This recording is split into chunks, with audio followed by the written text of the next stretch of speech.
So, Tempest and your new ally, you guys come to after a long Dickhead. rest. What would you like to do?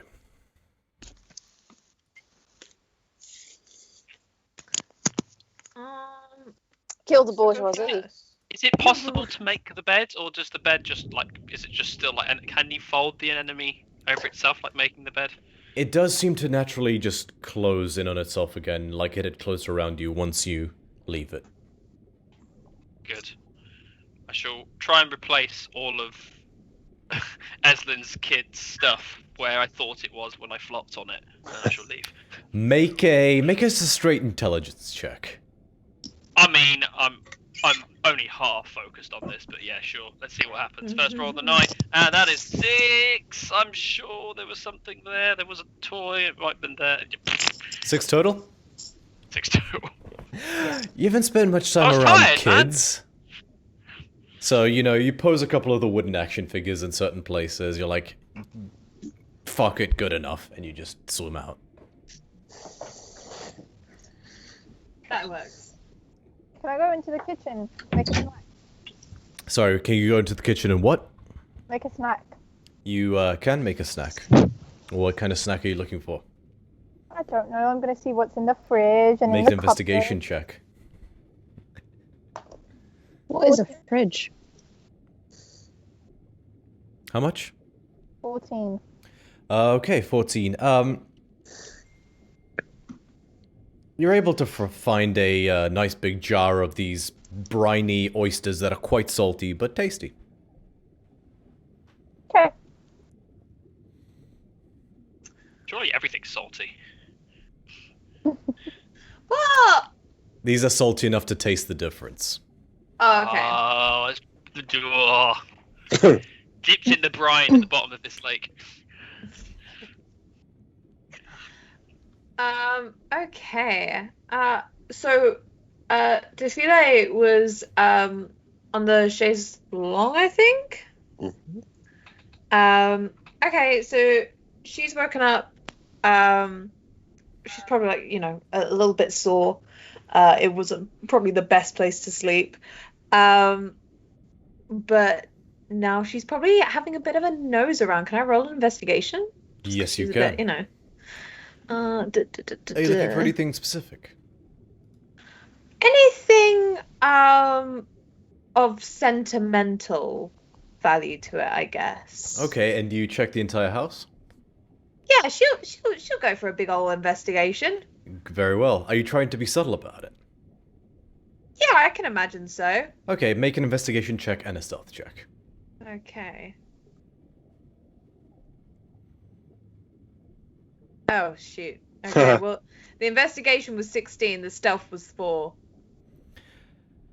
Alright, funnily enough, you do catch Eslin in conversation with Jason in sort of a secluded sidebar type conversation, so you do have a moment whilst they're sort of conversing in private to sneak away, and whilst they're sort of chatting in the guest room that Jason is occupying, you have a mosey on around. You see a couple things in terms of sentimental value. You see a beautiful copper sword that has a crescent design to it. Make a history check. Let's have a look. That's a 26? You've read about an event known as the Theros War, which is, when the invading forces from the southern continent tried to descend upon and invade Theros. They carried, the weapons they carried, or a variant of the swords they carried, was called a kopesh. This is one of those, so it's kind of like a sword that has a crescent that sort of just juts out of it, like a Dothraki's blade, or it's a kopesh if you look up kopesh. This seems to be some sort of ceremonial piece that perhaps sank beneath the waves or was taken from a sunken invading ship. This sort of seems to be something that's seems to be of relative value that's just adorning the wall. The other things you find in terms of sentimental value are a few idols here and there of Thassa or other Triton characters. You do come across what you realize to be Eslin's room. And it's up to you whether you choose to go in. below. Yes, take me in there. All right, you swim on inside. You notice that the bed anemone, or sort of the formation that makes the bed, has been sundered. Cut into, like, little pieces quite deliberately, and quite evidently deliberately. Oh, God. Intense. Okay. Do I roll another investigation? I'll make a separate investigation check for Eslin's room. Oh, thank you. 16 again. You have a mosey on about. You know, you see a few bits and bobs. Like, you find a vanity, and you see a few different bits of pearl jewelry and, you know, nice coral pieces and things like that. You see, as well, adjacent to it, a large dresser with various different clothes inside, and you sort of search through, and you find this one beautiful necklace that has a very large pearl at the center, sort of like about this big, but the thread is going through it. Someone seems to have made a hole through the entirety of the pearl, so that the leather cord goes through the pearl, and right after the cord, it becomes almost like a strap. Okay. Before becoming twine again at the back. So it's like sphere, leather twine, large strap, leather twine, sort of to tie it off. Can I roll like Arcana on it to see if it's like a magical item at all? Go ahead and make an Arcana check. 21. You scan it top to bottom. You don't see any glyphs or anything that might indicate it has magical properties. I'll say make a separate, just a straight intelligence check. Straight intelligence, okay. 5.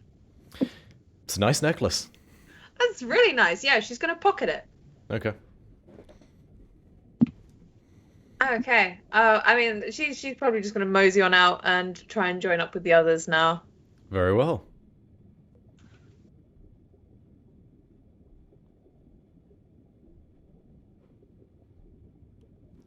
You managed to swim down and rejoin the others easily enough. You guys are now basically raiding Eslin's kitchen, having breakfast. Jason, you and Eslin also come down and descend and join everybody.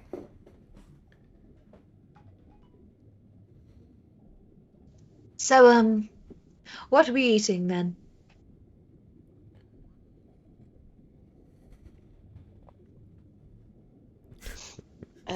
Whatever you'd like, I guess. Whatever we've got in.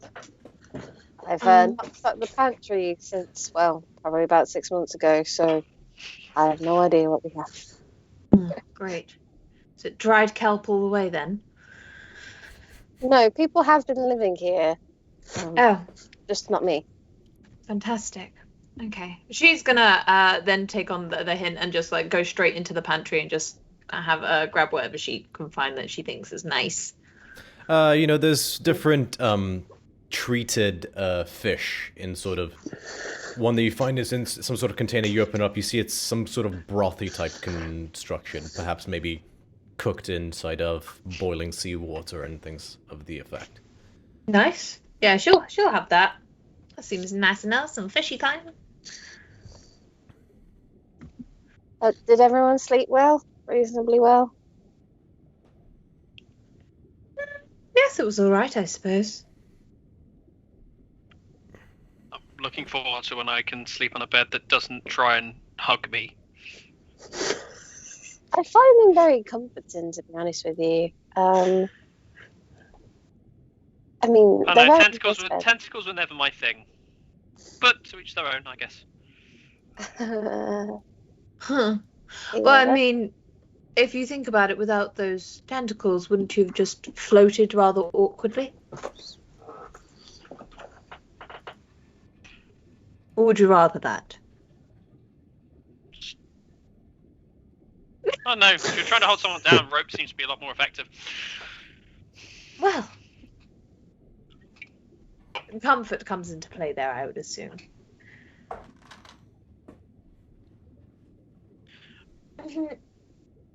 So, Have you decided? Eslen. Oh, what was you saying? Sorry, darling. I'm going to ask what the plan is with what we are doing with the urn and its contents. Because I imagine a decision needs to be made, and I just want to know. Yes. So I sort of just put it in my vault, and hopefully it will stay there and not do any harm. I didn't really think this through, to be honest with you. No. I'll say went about this there time, actually, you guys hear the door open. Oh God, who is it now? Hey, big bro. I'm stuck in the...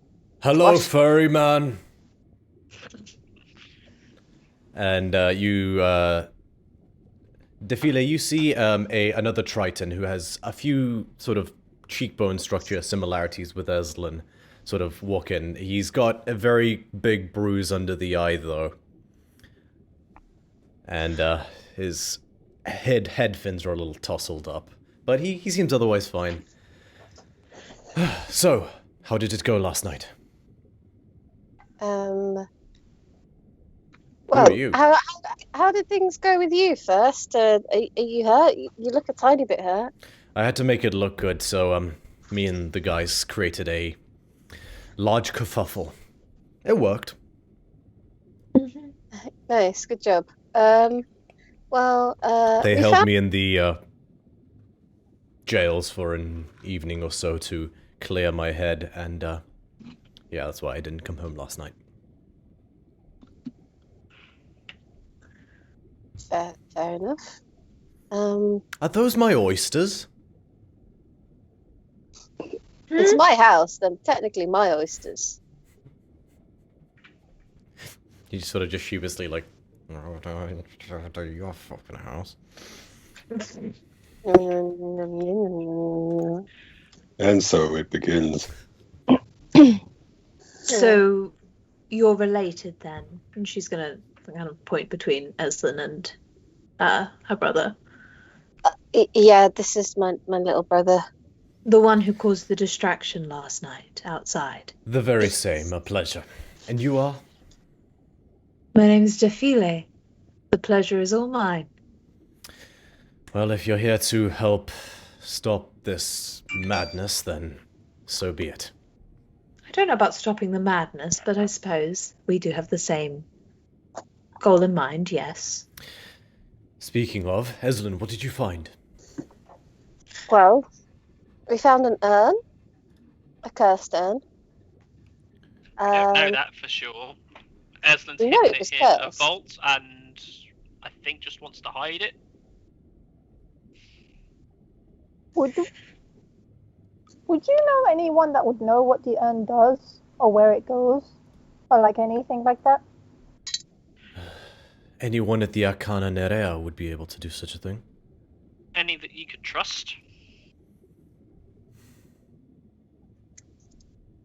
Raslas Dunorath. He trained our brother. Would we take it to him, or would he be able to come here? If I'm honest with you, I don't think taking that anywhere outside is a good idea.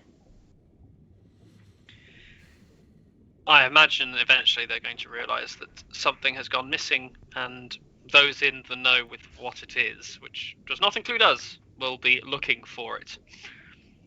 I'm fairly certain I know what it is. What is it? I'm fairly certain it's the plague itself.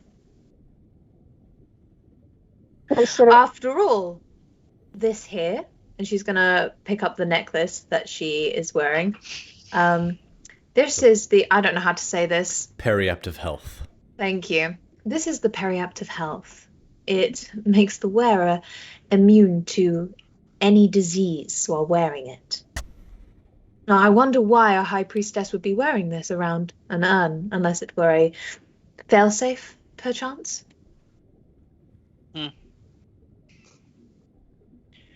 It's pretty In smart. that case, we have our evidence. What do we do with it? Raslas Well. could confirm what it is. Can you bring him here? I can try. I would welcome assistance. Hmm. I don't think it's wise that I go. No, you're right. I should go alone. Any one of you sticks out like a sore thumb. Eslin, if you come, they'll spot you. They'll recognize you. I will leave at once. And he just... How long will you leaves. be? Yeah, he's off. He's gone. He's gone. You should probably work on getting those words out a little faster. So, how are we going to kill Tallulah? My guess? Let the people do it. I'm not really in the industry of leaving it in other people's hands. Very much a, if you want something done right, you do it yourself kind of thing.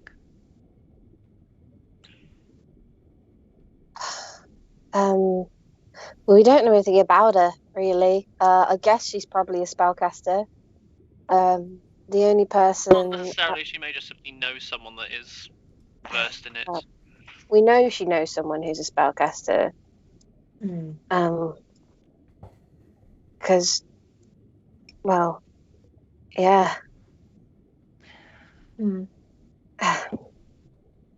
Well, she's dangerous enough. That much is very much aware. Otherwise, I would not have been sent here.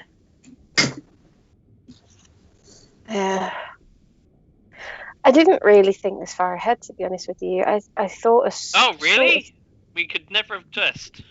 Look, I just wanted to make sure my son was okay. There's absolutely nothing wrong with that, right? You have a child? Yeah. Yeah. You should not be in the battles. Yeah, well, he's got his dad, and I am stronger than him, so I'm here. And in order for my family to come home now, then obviously, well, they also killed my other brother, so I really just want, I want them gone, really. Understandable, and I can understand where you're coming from. And they're also accusing me of causing this in the first place, so it's quite a big deal. Like, I suppose. You're just... It's very important for a child to have their mother, I think. So if I'd known you had a child when we fought yesterday, I may have been a bit more cautious about where I was throwing spells. Well, Eslin has us, and we have each other, and we are fine. That's very well said. You might have a kid. Possibly. You're a satyr. You might have many children. Very well. Not wrong. Eslin, I respect your wishes to fight. I will bear it in mind, however.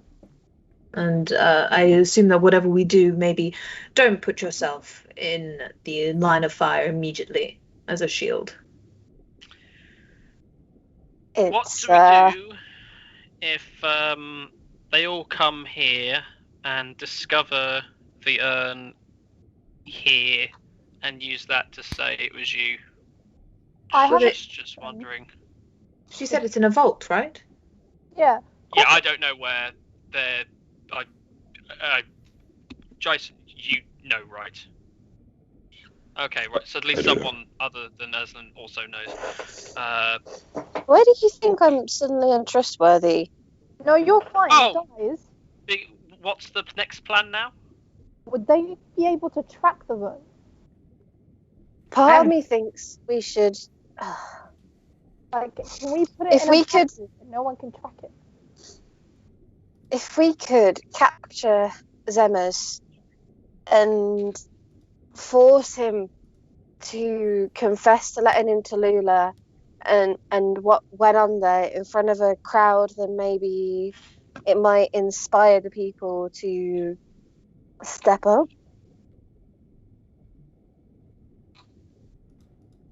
Yeah, but how are we going to get him to confess? Zone of truth, my darling. Oh, yeah, there's a spell. I had other methods, but yeah, I suppose. I suppose, but that's always resist. Well, they can always resist if they have a strong enough mind. Yes, but if we bane him and then curse him, then ask him. Not wrong. If we also potentially, so I presume that they'd want their little urn of death back. How easy would it be to come by, well, another urn or even cast minor illusion and offer up a trade? They get their urn back, and in return, we don't open it on them. Well, I mean, that's what they think, right? I don't think they would believe that we would put more people at risk for no reason. They might not believe that you would, but they don't know who I am. And I have this. True.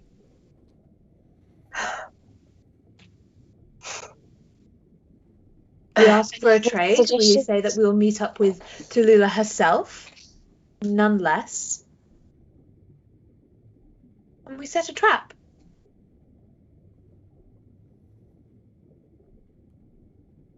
I don't know. I get the feeling that any trap we set is probably going to...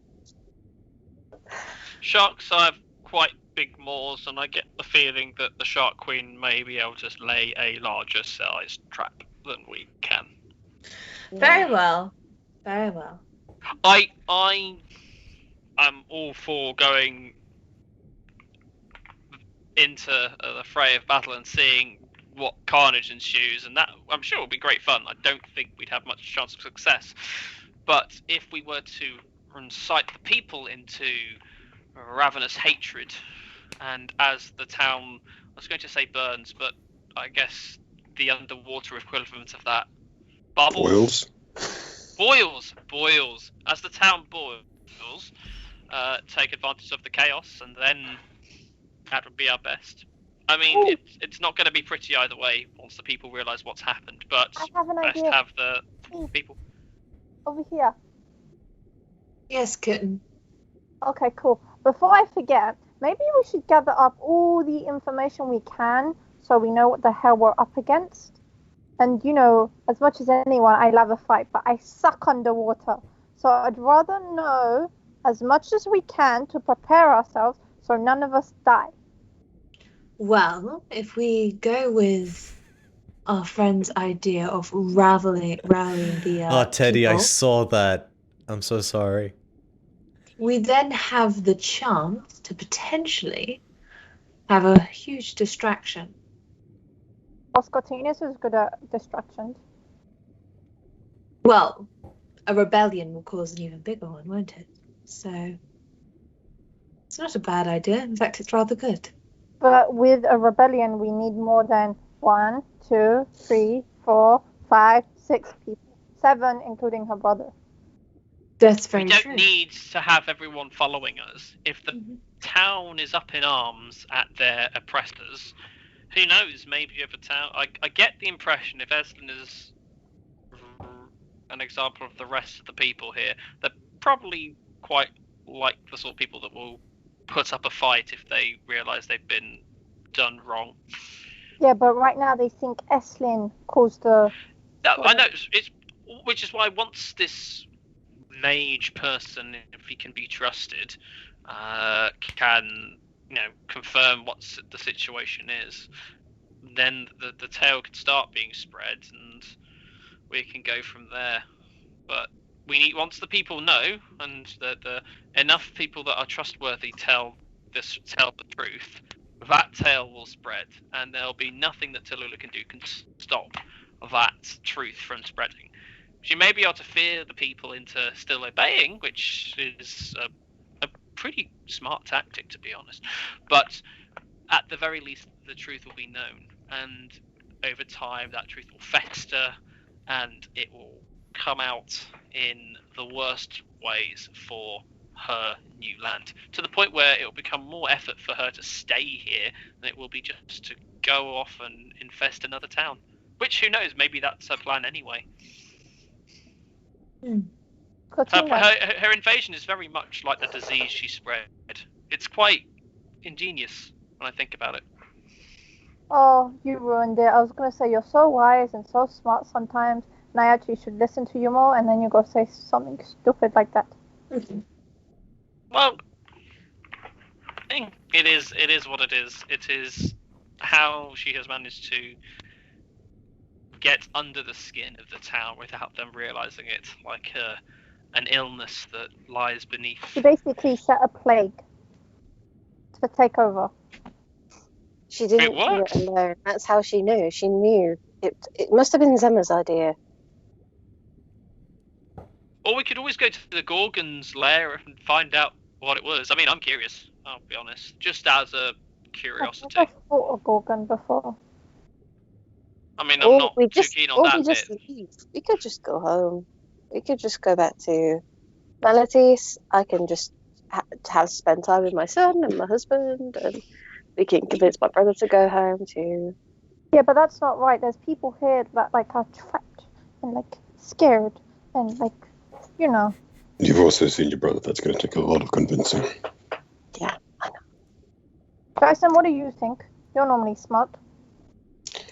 On this one, I can't say I know too much. The only thing that I'm thinking about is if this person has a plague, that it's in an urn, and if that urn is in fact downstairs, it's a good opportunity to understand as to if there is a cure for that plague, should someone try to take it again. Okay. That's a bigger picture thing. I agree with majority of the other ideas. I do feel that a rallying cry, as someone who has gone through something similar before, can spark quite a large change. It's a tricky one because we don't know how high or how we don't know how deep into inner circles this really runs and who we can trust, or to a certain extent who could deceive us well enough if they're enchanted or under someone else's charms or persuasions. Or like a spell. Very true. Okay. I trust that my vault is strong enough if they should come here that they can't necessarily open it. But if we should start taking this around for negotiations, would you all accept the fact that I could cast Water Walk on you and we come back and fight another time? You would wish to leave? It depends on how hairy it gets, to be honest with you. It's understandable. I don't wish us to leave. Obviously, I'd like to resolve it here, but I don't know. Overthrowing an entire nation in its capital, in its highest places of protection, is a very difficult and niche thing to do, which I've never done before. So your family is safe. That's all that matters, right? Maybe I should go pray on it. Like, maybe I should just ask Thassa. This is her shit after all. Like, then ask Thassa. Take a moment, have a quick prayer, see what she thinks of this. Yes. I don't think she'll respond, but it might be worth it. You know, she knows the seas. She can see the seas, right? Mm-hmm. Why don't I join you? Maybe two can make for good convincing. Yeah, let's give it a go, I guess. Mm-hmm. Defile is gonna kind of just leave and assume that Ezen will follow, and she's gonna go back to the room where the chaise-longue was, just because she likes it in there. And then she's gonna go down onto her knees, as best she can underwater, and then offer out her hands for Ezen. As Defile is leaving, I would like to just, is it possible to insight check her intentions to ensure that she's planning to help as she has said she would? Go ahead and make an insight check. Okay.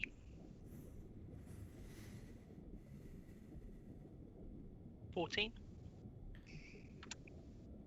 You don't have to divulge everything with a 14, but She does plan to help, and in this sense, with her prayer with Eslin and such, she's been very truthful in the sense that she does want to get rid of Tallulah, and in trying to contact Thassa, she's very truthful in the sense that she thinks that her also being there might help convince Thassa to communicate.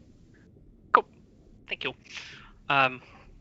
As they both leave, I'm going to kind of like sideline Jason and go, "You got a moment, big boy?" Yeah, I've always got a moment for you, buddy. Who did you want to jump to first? Okay, I'll say Defile and Eslin, both of you roll a d100. Ooh. Okay. Let's just see what happens.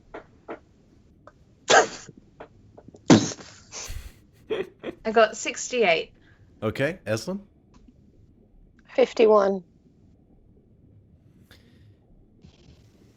You sit there for maybe a good 20 minutes meditating.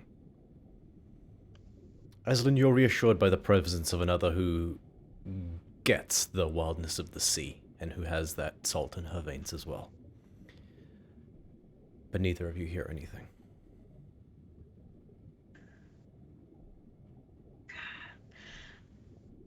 So Defile's gonna lose her temper a little bit, and after a while she's just gonna kind of shake her hands free and just go, "Useless water goddess. Utterly useless. Here, we'll try a different god. Well, I say god." And Defile's gonna try and contact Scylla instead. Okay. For this one, I'll say just you by yourself, Defile, make a charisma check. Straight charisma. Okay. I got a nat 20. Oh, preach! That was a moment. So you focus, and after a minute you fear it may not have worked. Before Eslin, you watch as if and her normally sparkling cerulean eyes go white with dead. Defile, you find yourself in the midst of murky water. Just endless blackness, up, down, left, right, front, and back. Just, in fact, hang on, sorry. Let me just...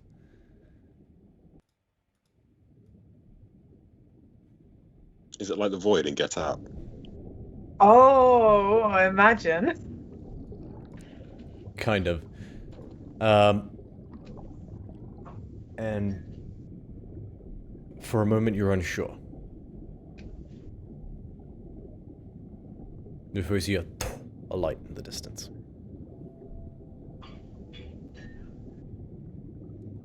Can I approach it? Yes, you can. You glide through the water. So she's just kind of it's a little like bit of nervousness in the pit of her stomach, but she's going to approach quite.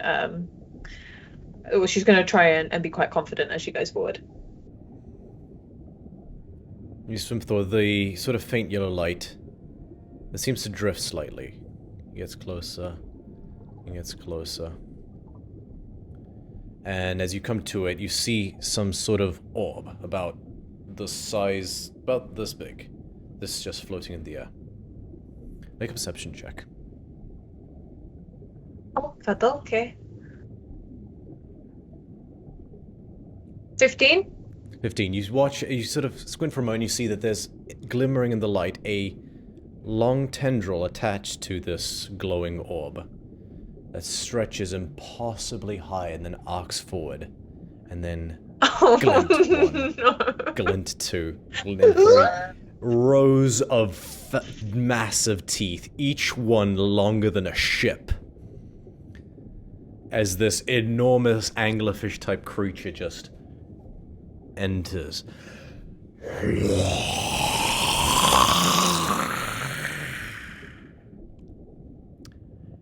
As it swims, you watch as it sort of seems to it swims forward and just phases through you.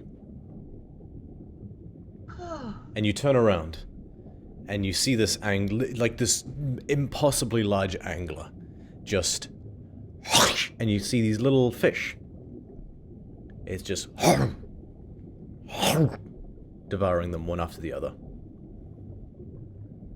And you turn and you watch as it goes for another one, and this one, rather than devouring it whole, it clips it. You see this little fish sort of hobble and struggle along. And following it, you watch as it seems to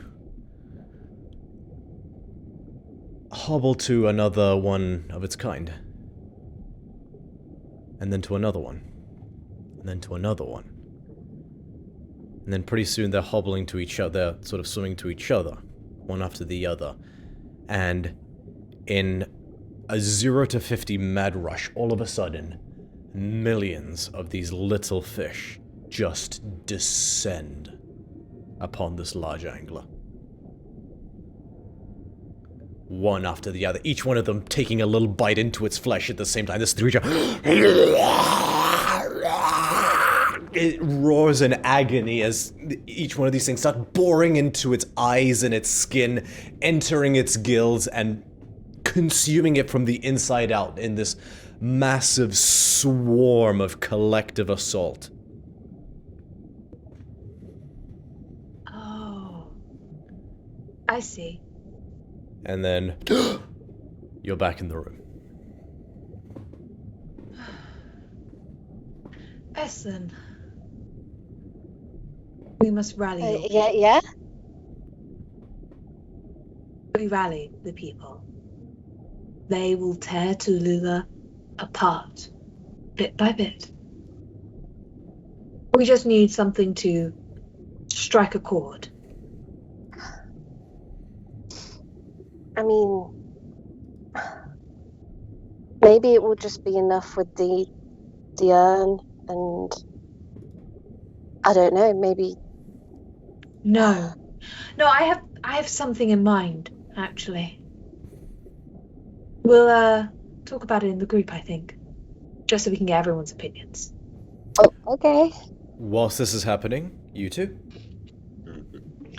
Cool, so we'll kind of like swim, kind of like go to swim outside, and so I'm now kind of like attempt to kind of lean against the side of the house, but as I lean, I just kind of like float a bit away, and I kind of have to kind of keep sweeping myself to kind of hold myself into position, and eventually just give up and just have myself just kind of like floating about. What's on your mind? I really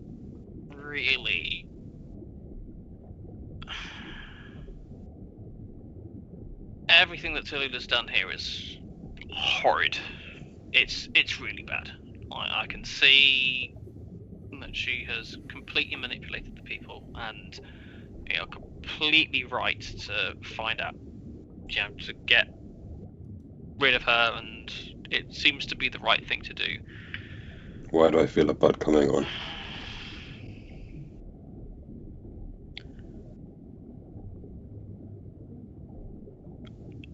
Why did we all come down here in the first place? For the rest of you, I can't speak on your behalf. I know that I came down because Essen's family needed saving and protecting. Originally, we knew that something was amiss here from... Was that her brother or her husband that she was speaking to when she was doing the messaging? Husband. So we knew something was amiss with the way that her husband was speaking, and all of us agreed that there was something worth investigating. I don't believe any of us could have ever imagined the scale in which this ran. And so far,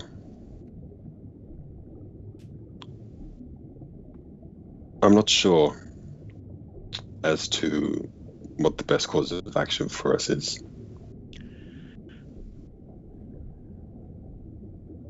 I get the impression that Eslin is would be very happy to now her family is safe, and if she were able to incapacitate his brother and take him to safety, that she would be very happy to let the rest of the town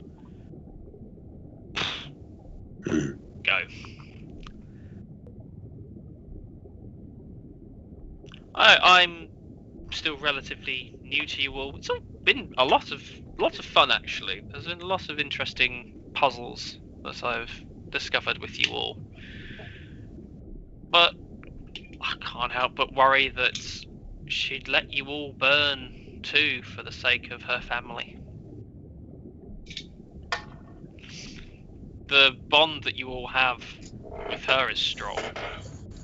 It is most certainly not reciprocated, and it saddens me.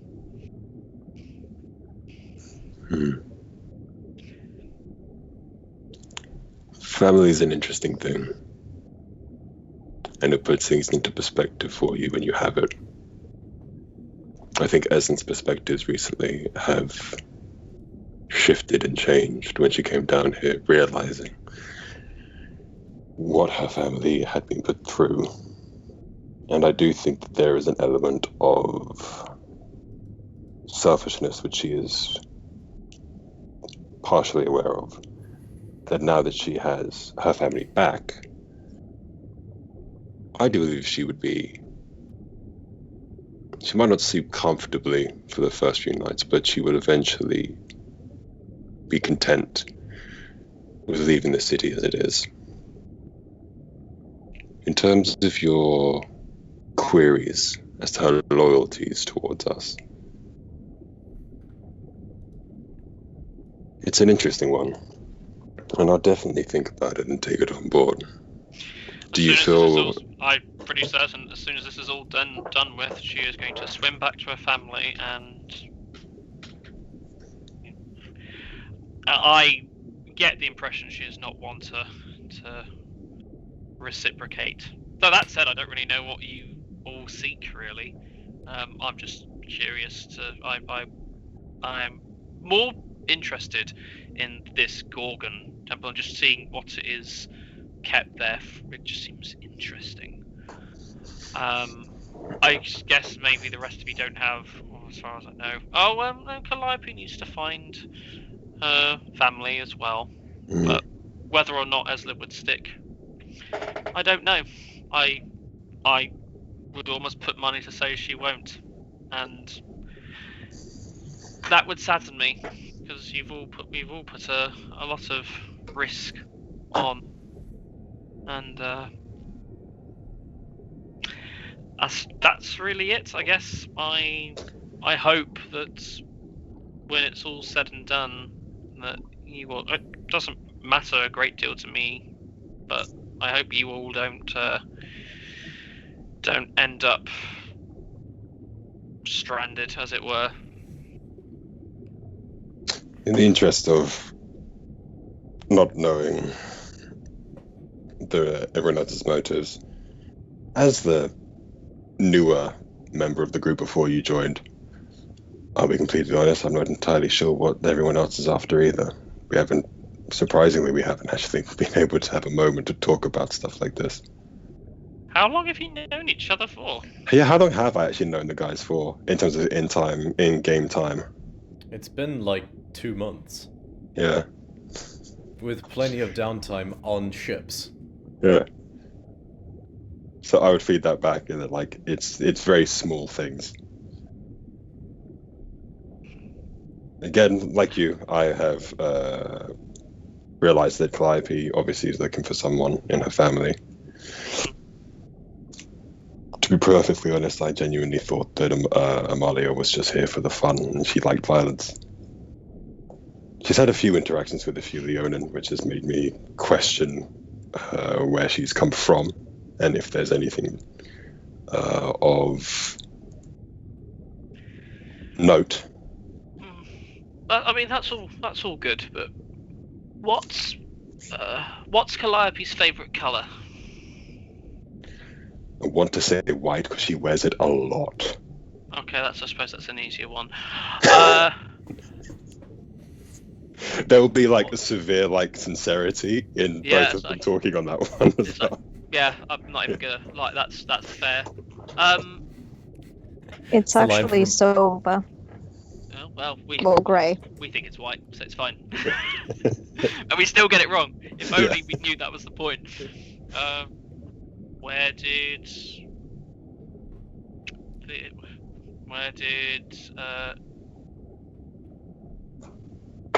well, we know you had a kid. We don't know much. No, I don't know their name. I imagine they don't know your kid's name. I imagine we don't know where the kitty cat spent most of their life learning how to play catch or fetch, or I don't know what cats do when they're learning to play. Roughhousing mostly. It's the small things that baffle me that none of you know. I was with Galatea on the boat for a week. I know roughly things they're scared of. Maybe not their biggest fear, but they're not a fan of tight spaces. They find drummers to be irritating and always too loud and drowning out the rest of the music. They're not as experimental as I might like, but yeah. But my point is, I know this because I spent time sat there, talked with them, and I've only known Galatea for the ride up, and the time we spent in Melitis. And I fear I know more about her than I know the rest of you. And it saddens me that with all this risk of death that we always seem to get ourselves caught on, that none of you really know how to live.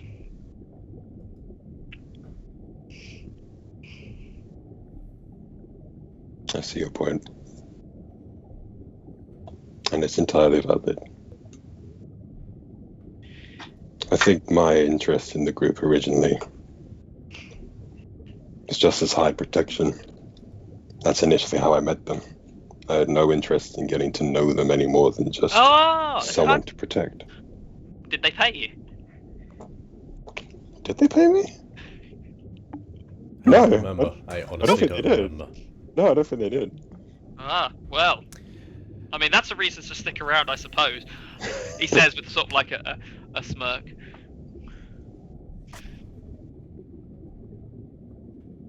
But I will admit that in some strange irony, not getting to know them helped me connect with them on a level which I hadn't with anyone else before, purely from a protection basis. I actually cared about, I guess you can say that I cared about keeping them alive to get to know them. I mean, if it helps get the job done, I suppose. Didn't you say that you're all really bad at protecting people in the first place? That was, a lot of that is just bad timing and bad rolls. I'll say at this point, Venice would return. Well, let's get the job done. And he does have someone in tow. Oh, what does he look like? They look like, they're a slightly more... They seem masculine as far as you can tell in appearance, but it's far more slender and androgynous. Very deep blue skin with dozens of sort of more sway, coil-like head fins that just almost give the appearance of long flowing hair, and those are bright fuchsia. And they have a series of equally swaying, like, they almost look like they're wearing robes, just made of these long, flowing fuchsia fins, as they sort of drape off their arms. But they are wearing a sort of basic calpine fabric vest and pleat skirt. I'm assuming they're going to just go past us and go into the house. They'll look at you and it's like, Venice, what is the meaning of this? They just sort of hold their arms like this and swim forward, and they go inside. You guys hear the door creak and since I've said Venice, and you recognize this person, Aslan. You've met them once or twice before, Razlas. Has anyone followed them? Make a perception check. I was going to ask the same thing. Can we make separate ones? Make a separate perception check, yes.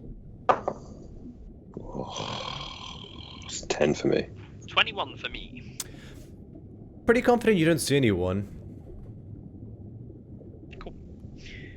Gotta both look and then as well exchange a nod with Jason and then head in. I'll say though, just to clarify, almost out of gameplay, you do not see anyone following them. You gather it would be difficult to ascertain with just a glance if someone saw them come here. No, that's fair. It's that understandable. Fair enough.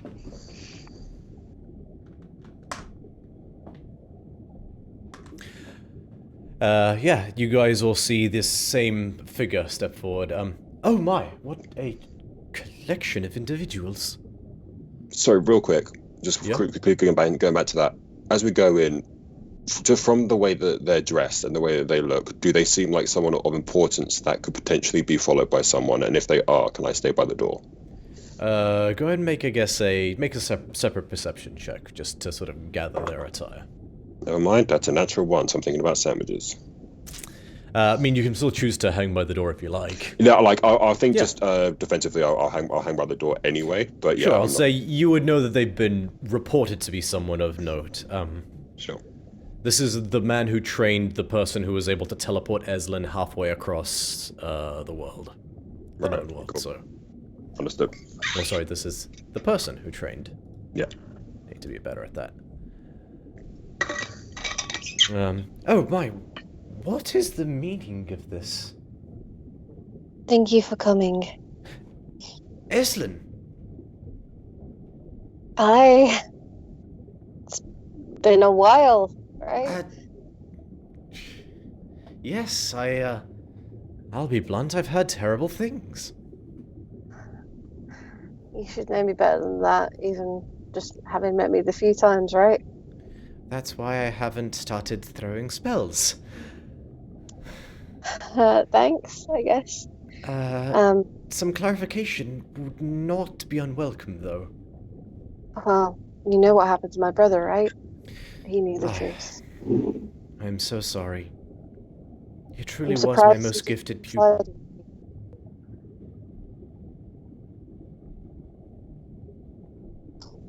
Actually, yes, I'm very surprised he didn't confide in you.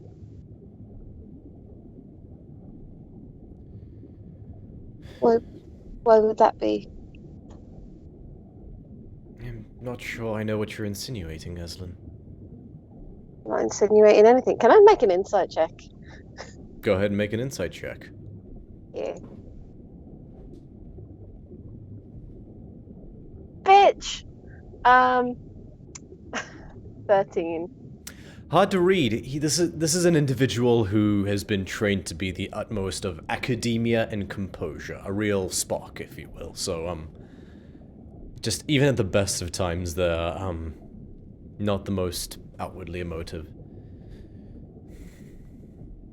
All I had heard was that Neres had died after aiding you in attempting to unleash an abomination disease upon this city. And you thought so little of your own student. I didn't know what to think. Every mote of authority had been convinced of the same thing. He was a good man, and you knew that. He was a good man, and I'm sure he saw the best in you, irrespective of what the truth is. I had no doubts about him, and I had many doubts about the veracity of the claims around you, but my own family was dying from the plague, Eslin, and then they weren't.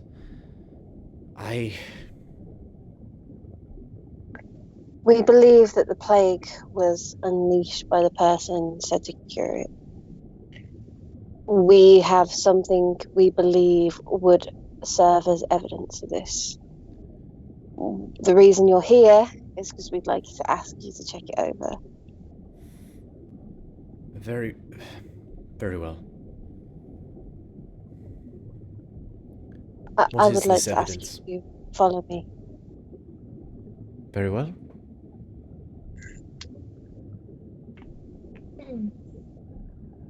That's fun. And you lead him downstairs, and easy enough, you open the vault. Oh my, as he takes the canister. Truly a ghastly contraption. What is it? He'll swim, unless you guys joined them down in the vault. Defile would definitely want to join. Okay. So yeah, we can do this in the vault. down. Like, okay, so he'll... he waves his hand in a tracing glyphs in the air. Identificos. And he, sort of his eyes flash white. Well, it's most definitely the plague. Nasty business. There's a powerful abjuration enchantment keeping the canister tightly sealed. Although there's remnants of a triggering mechanism.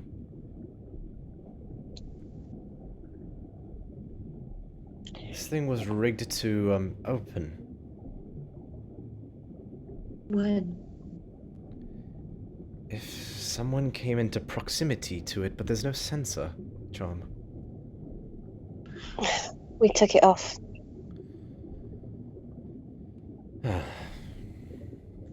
It appears I Dispelled the underestimated magic you. on it.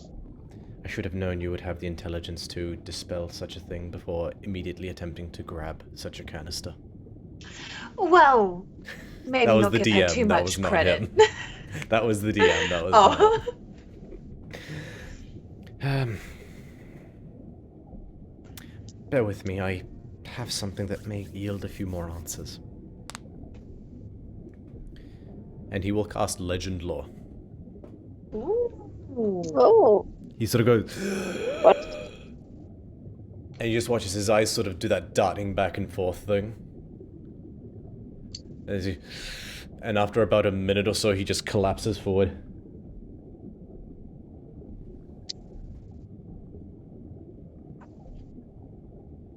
That monster. That heinous leviathan of a person who could do such a thing.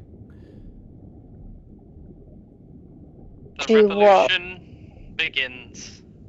Yay! You're wondering who? Do you actually not know? Tallulah, of course. I saw her.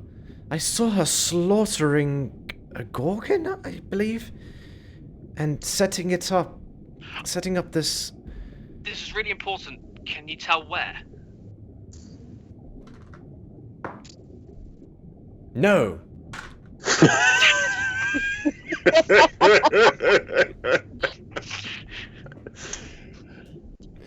They stole secrets. I saw fragments of a temple, my boy. Nothing more.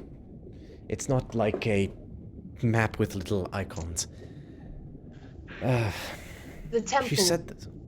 as in, of the goddess of secrets, yes? I saw a temple of Varika, yes. The Gorgon who was guarding it, she was killed, and the secrets she was guarding stolen. Yes. That adds up. So the secret to the plague is in this jar. What about the cure for it? Tallulah stole that as well. Where it is now. It's not kept here. It's a bit of a branch in the information. She may very well have it on her person. I would wager very much that would be the case. You don't trifle with something like this and not have a contingency.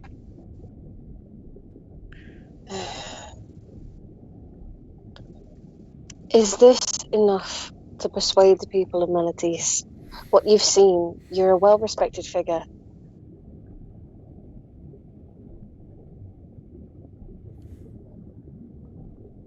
I'll need the aid of those among you who maybe have a gift of a silver tongue. I'm a wooden individual.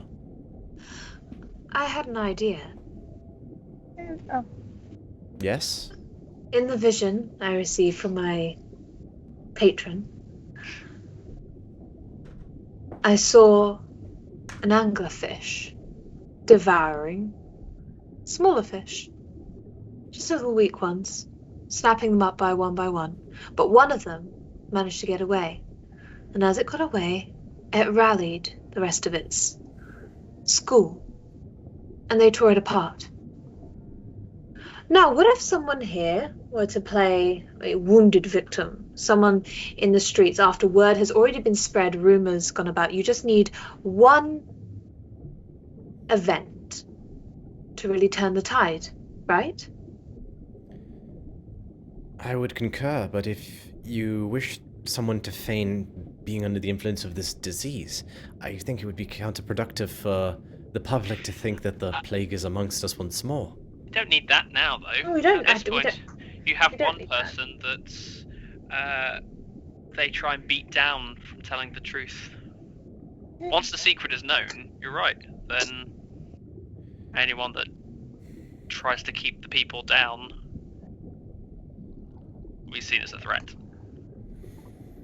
We can do our best to...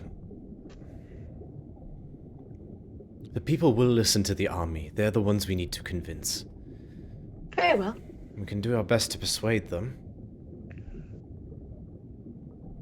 Let's persuade the army. Where's the closest general, I suppose? Head straight to the top. The pole mark is where all the warriors of the city train. Perfect. We must move quickly. At this point, events are likely in motion that cannot be undone, and we must be discreet. Do we bring the urn or leave it behind? Keep that on you at all times and guard it with your life. I We guess. can't protect it. What if someone should take it from us? I'll take care of it. What if someone takes it from here No, and we're not around? I've got the periaptive health. I'll take it. Let's I do not trust you with this. This is... then trust Jason. I only say that I'll take it so that way, if anything does happen, I won't be killed. I can seal it in a pocket dimension. That would be expelled if I am killed, but... Where would that's it be unlikely. expelled? Where would it be expelled? In the immediate vicinity of my corpse. Tell you what, let me just double check, because I'm kind of winging this. Wrist pocket, I believe it's called. Oh.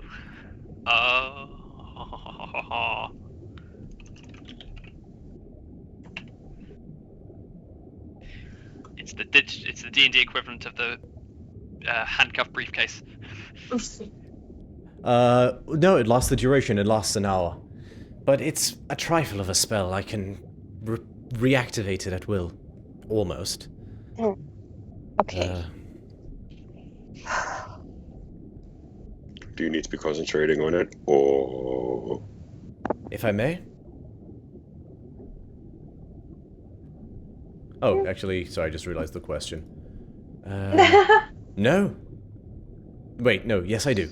Sorry. Okay. There is a little C next to it. Which one is it? so he does need to be concentrating on it. He does need to be otherwise concentrating on wrist pocket in order to, Okay. Okay. Actually, though, again, sorry, because I'm kind of winging this guy's spell. Let me double check if Liamon's... Because he could reasonably have Liamon's secret chest as well. Okay. My thing is just in the case of, like, I could always use interception for any damage that he does take to reduce it, so that his concentration can maintain on it should it need to.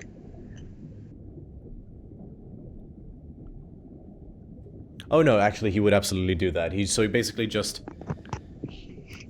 traces glyph in the air, claps, and whoosh, a astral, a obvious chest that seems to be made out of fragments of light floating together, just sort of materializes into existence and opens up, and you look inside. It almost seems like a void.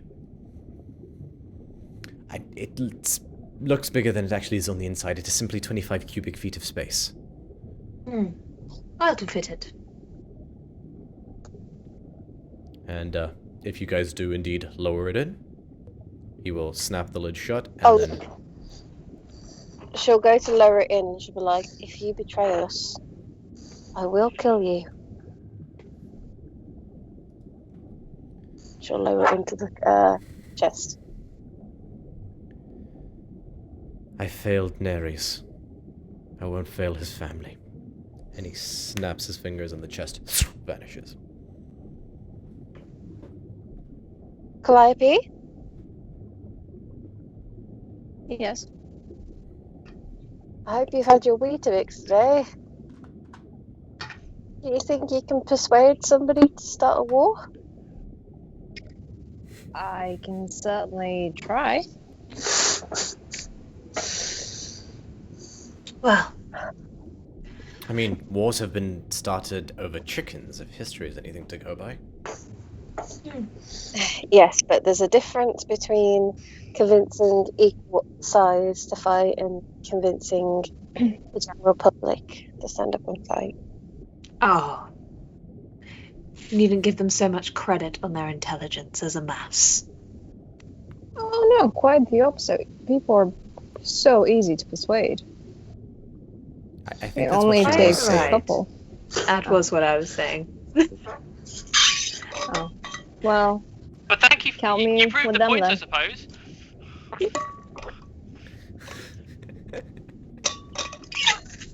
Right. Then why don't we head up Okay, to I think I've got where this. it was? Brooding parent figure, asshole younger brother figure, and then he points at you, Calliope. Middle child no, who is no, I'm totally the done dumb with blonde. this. I was going to say middle child who's totally done with this, but you know, you sell yourself short, my dear.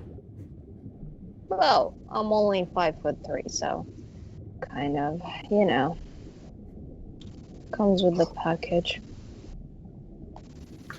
Right. Shall we then? Hang on. Gather round. Not water breathers. You go away. Okay. Cast water breathing. And reset the timer. Very well. And he will also... Is it 8 hours? 24. Yeah. Oh, nice. It's favorite day.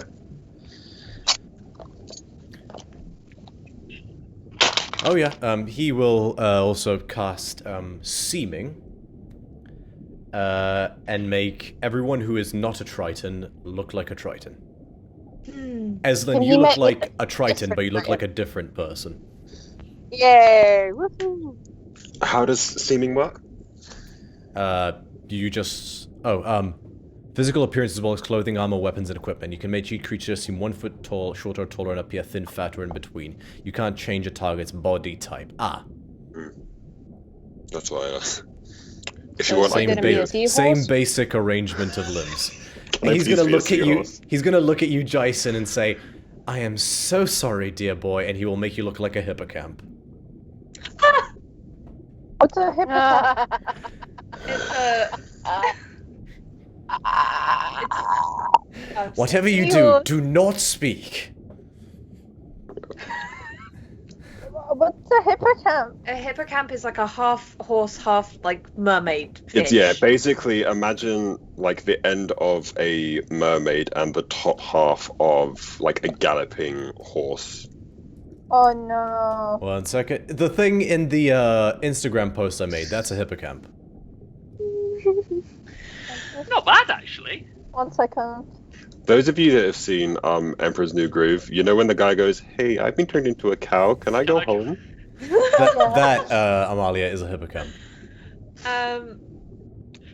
Defile is gonna kind of give herself a once over and just kind of look a little bit upset because she really likes how she looks and she takes a lot of pride in it, and she's kind of just like, oh.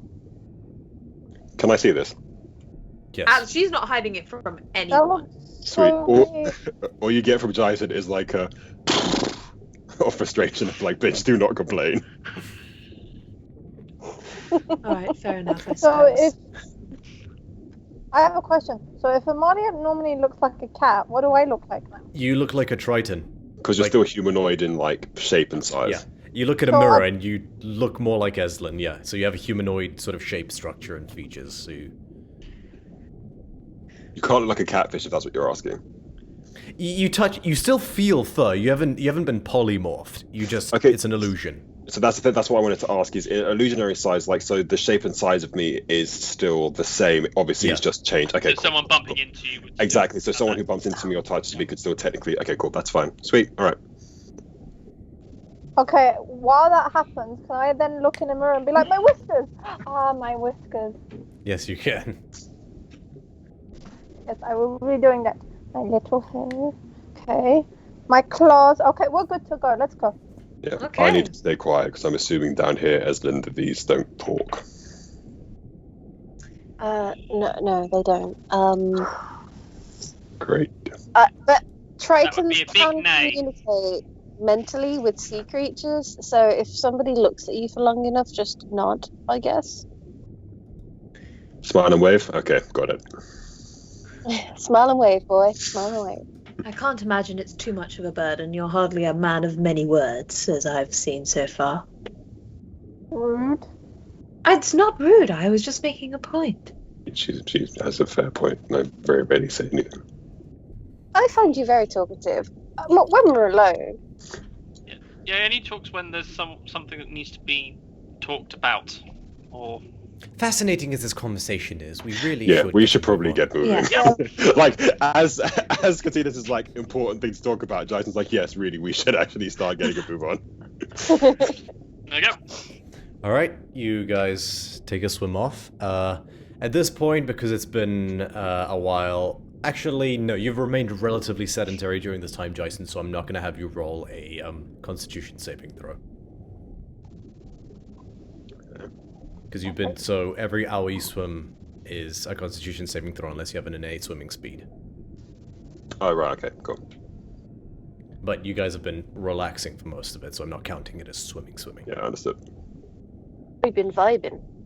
Yep. You guys spend about 30 minutes or so swimming over to, so you exit out of Eslin's home, and this time you, Razla says, we must stay to the roads, we can't afford to draw any attention.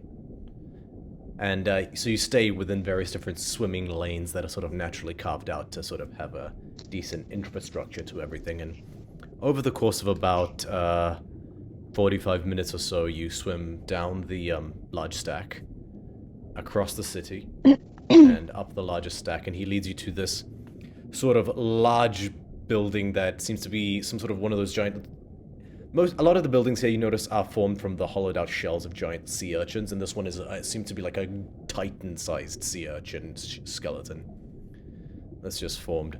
And you've seen this familiar sight before, except you're seeing it in underwater.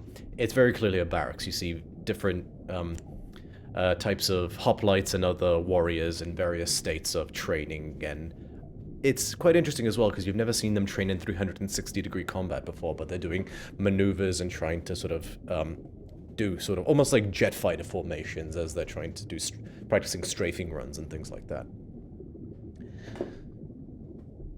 But Razlas goes up to the guard at the gate and says, "We must speak to the Pearl Mark. It is urgent business." And he sort of flashes a symbol, like on his chest.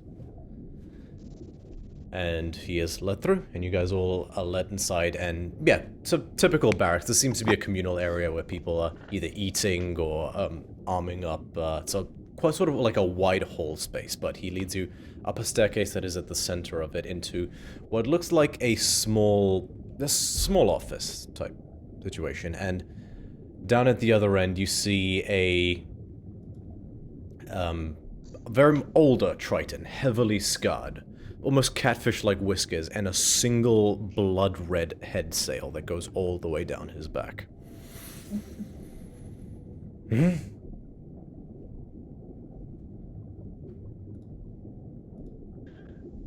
One sec.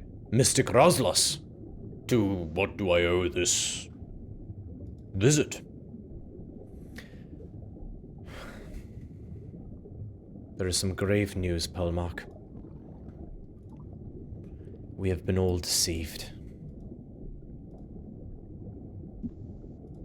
And he, gestures to you, Eslin.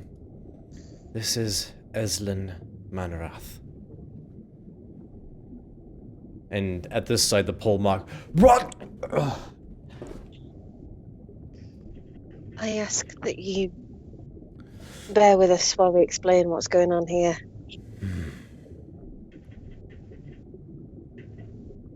Speak quickly.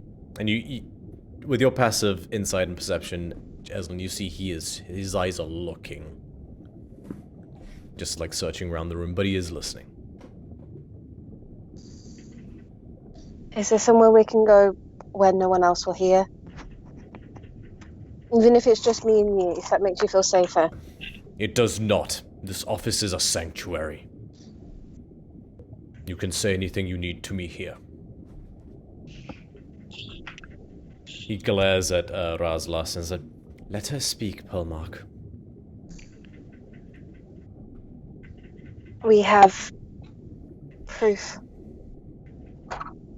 that, well, you know the crimes that I was accused of committing? All too well. And now I have to bow to that Sahurgan commanding bitch. Because she saved us. She did not save you. She was the one that caused it.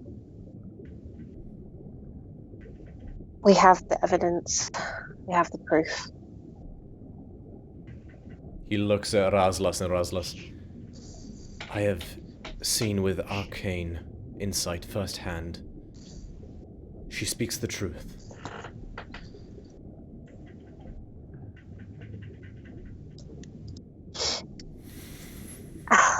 I know how it feels to see everything you love turned sour, and I know exactly how you feel having been commanded by someone who doesn't mean you well. You need to take back your city,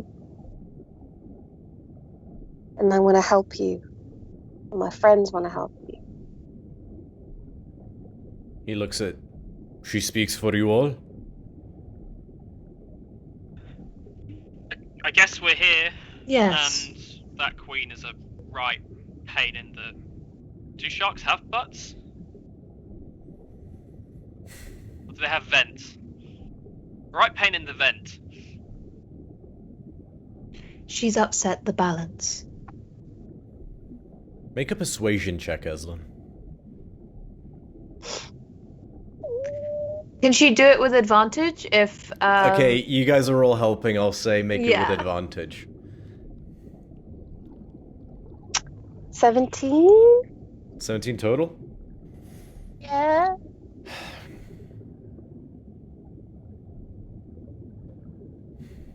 He sort of...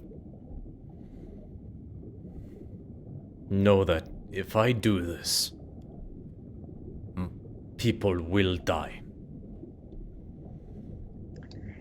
People have already died. Yes, and my daughter was going to be among them.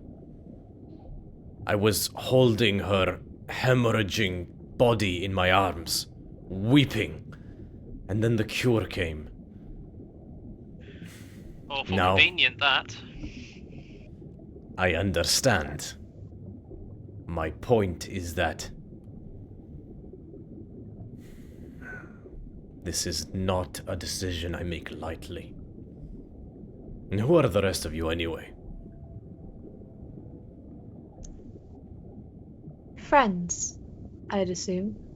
In the cause. Allies may be a better word for it. You vouch for these words. I've not known Eslin long, but I do. After all, you wouldn't be that safe, even if you did ignore her. The Red Plague had a trigger on it. Be released if anyone should approach it. Just in one of the temples. That temple you probably were never allowed access to. You know, the one It Make a could have been persuasion released check again. to feel it. On your own 2 feet for this one, unfortunately. 24. Not bad. Shit.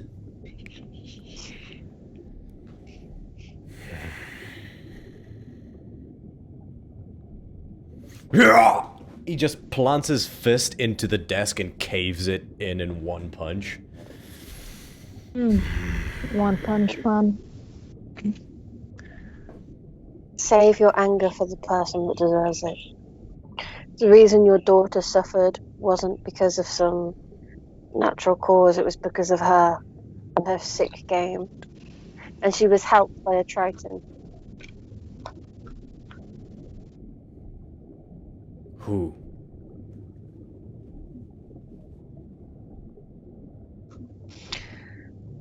Patriarch of the Manareth family, of course. Who else? That sniveling weasel. I will. Let her in.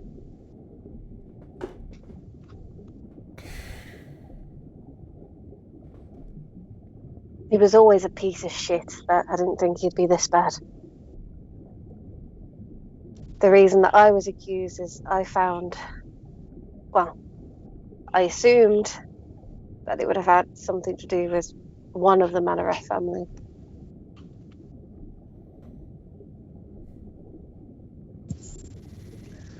Now you can bow this foreign power and sit here and pretend that you're safe.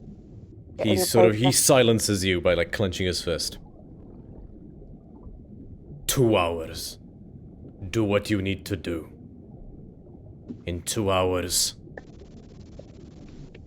you'll have your opportunity. Thank you. I will muster our forces for battle.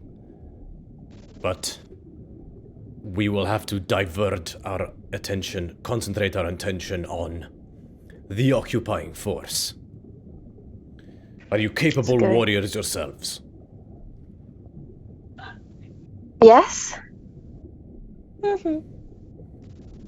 I will get you the opening you need. In 2 hours, find yourselves near the palace. You'll know when the time is right. Perfect. Thank you. Defile is gonna as they're exiting the office and such, she's gonna kind of grab is it Calliope or Calliope or Calliope? I've said it wrong 3 times.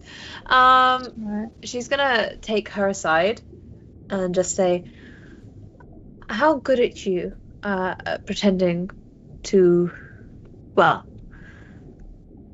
how good are you at spreading rumors? Well, I didn't go to high school, if that's what you're asking, but I can try my best. Do you have something in mind? I think so. The army may be able to do something here, but the whole city will be the hostages of all you good-natured souls, should Tallulah decide to divert her tactics. And like our good satyr friend said, people may be our greatest asset. We spread some rumors, cause some doubt. As soon as the army make their attack, the people will rise too. Okay. We have 2 hours. That should be enough time, don't you think? Sure. Perfect. Shall I go into the center of the town and just have at it? Yeah. I will say, as the DM, Calliope, you do have a special ability as a College of Glamour Bard that allows you to charm a white... Okay, cool. Yeah, but that's the problem. The one you're talking about only lasts 10 minutes. But I have another version, which is because I'm a Lampad. The charm person, the free charm person, that's up to an hour. Yeah. It's... Are you trying to charm them into something that isn't the truth, or are you trying to rally them by telling the truth and hope that then when the magic fades, the rage is still there? I thought the initial plan was to charm them, but now I can just go and spread rumors, if that's gonna be better.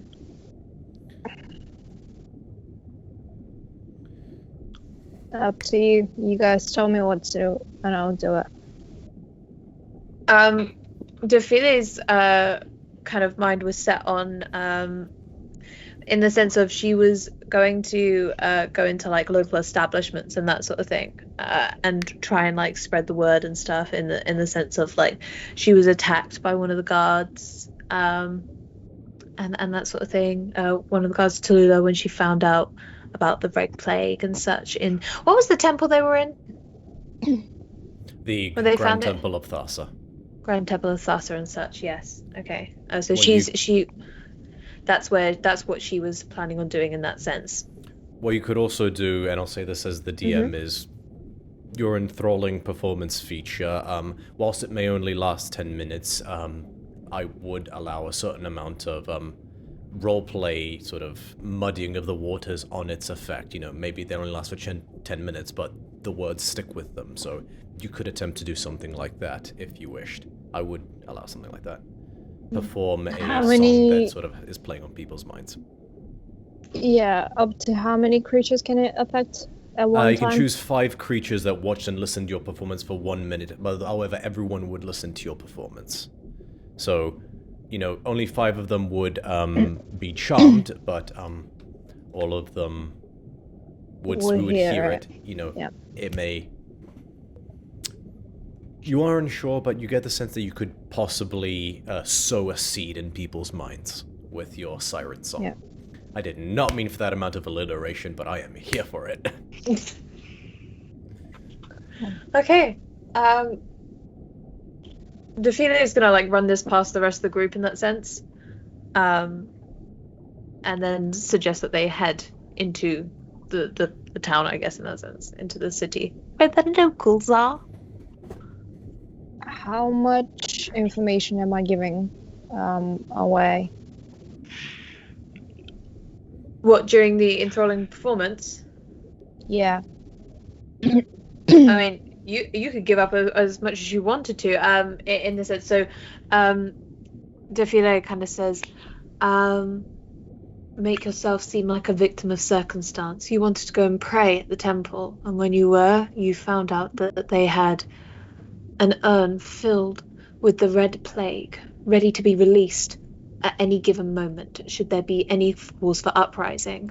But you saw a brave hero manage to take that urn from them and say that brave hero gave you this to remember them. And she's going to hand over the pearl necklace that she stole from Estlin earlier.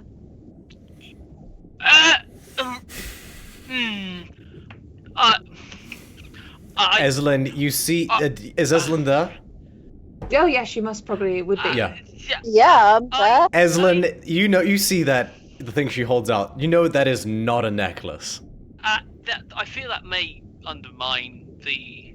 You know, we're trying to let the truth be told rather than keep the truth from getting out. Estlin, you know that necklace is actually fastened about 8 inches further up.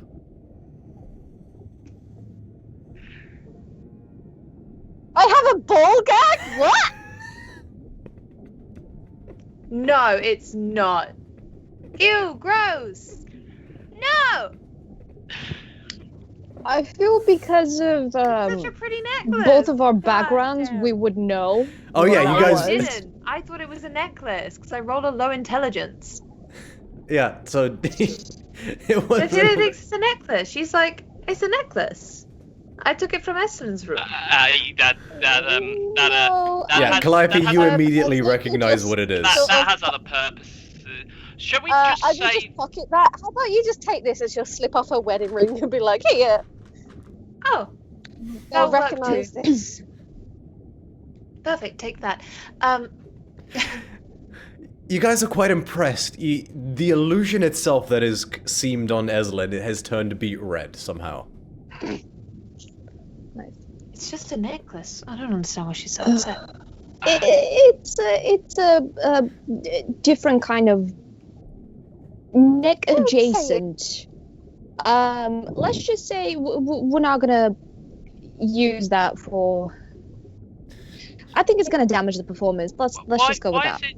Why is it not worth instead having the captain of the guard for one that It's needs it anyway? not about telling a story. The truth is about telling a story. People don't listen to the truth. They listen to what they want to hear. Press F No. in chat. Also, that thing that you think is a necklace is a thing that you would have fun with in. Why Closed don't doors. why don't we find somewhere to do the performance? Yes, that's a good Yeah, idea. but my point was, yeah, I get out of that how much information I'm giving to the people, but my point was, do I say that we know it's the Shark Queen that caused everything, or do we play dumb? Because yeah, that's the one thing I'm good at. no, absolutely. You can say that it's the Toledo has taken over the officials and the temple, hasn't she? Yes. Yeah, but Okay. are we calling her out right now, or do we? Yeah, maybe Yes, keep absolutely. Oh, I would boy, say, it's my getting dear, manly. be because Razlas is still there.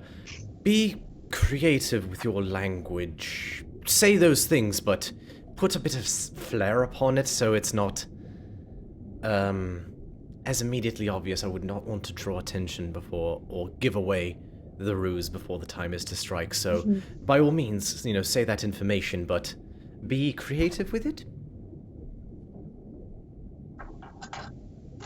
In other words, don't give away what time we're meeting. Maybe just plant the idea that the people are currently under the ruler of a dictator. Just make them see the wood for the trees, I guess. Yeah. They'll be able to reach the temple in time once the actual fighting starts. Head to Siren Square. It's where you'll get the largest audience. Perfect. I am going to return to the Arcana. I will muster our battle maguses, and we shall prepare.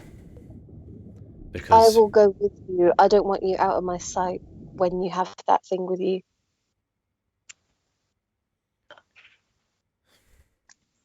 Defile is actually going to, as well, just say, actually, I had some questions about the urn that I was wondering if you could answer, if you wouldn't mind.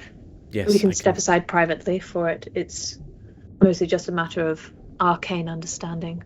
I don't mind staying here. It's just I have time. It doesn't matter. What? Yes. Defile's just going to draw him aside from the group slightly and just kind of just tap Estlin on the shoulder and be like, it's a warlock thing. I just want to understand. Can I try and eavesdrop? Make a Swim perception over and check. stand basically right next to the two of them with a big nice smile. Sorry, I'm just in case. If I don't understand any of it, that's fine. But yeah, just in case. 26. Okay. If you wish to continue, my dear. Would you be able to find a cure by having a look at the Red Plague itself? Or in the urn? Maybe. In 2 hours, no. Understandable. The Red Plague, can it be... How do they contain it in the urn? Can you define that? Discern it, at least? Can it be contained in a room? Can it be contained and brought back in? The spell that they utilized is a variation of a spell known as Wall of Force. It's the same basic principle, raw telekinetic magic that simply repels any and all matter. This one seems to have somehow been vectored into a canister-shaped shape, and infused onto the canister. It's a field around the canister in its entirety that keeps it all fused together. Think of it as a enormous arcane hand that's clenched its fist in its entirety around the canister. Interesting. And were the hand to let go, it would spread everywhere, or would it be contained to that area? If it's anything like when the plague first struck, it would be a matter of days before the whole city would be infected. Interesting. Thank Rest you. assured that enchantment is powerful. I don't know I could break it. Understandable. Thank you ever so much. Can I cast insight quickly just to make sure he's telling the truth about him, like, being not able to break it and stuff? Go ahead and make an insight check. Now I got a 6. Hard to read. Why Seems honest. But she believes that. She's then gonna turn to we're just calling him Scott, right? Like Scottinos? We can call him Call me Scottinos, whatever. yeah. Redbeard, Stabby Boy. I get lots of names, to be honest. Occasionally people call me the Dark One, which I quite like, or the Dark Hearted, which is ironic because I'd like to think I'm a good guy. Yes. Anyway. Did you understand everything I was saying there? Yeah. I think you want to know how to contain it so you can use it for your own ends. You can think that if that's what you'd like. Okay.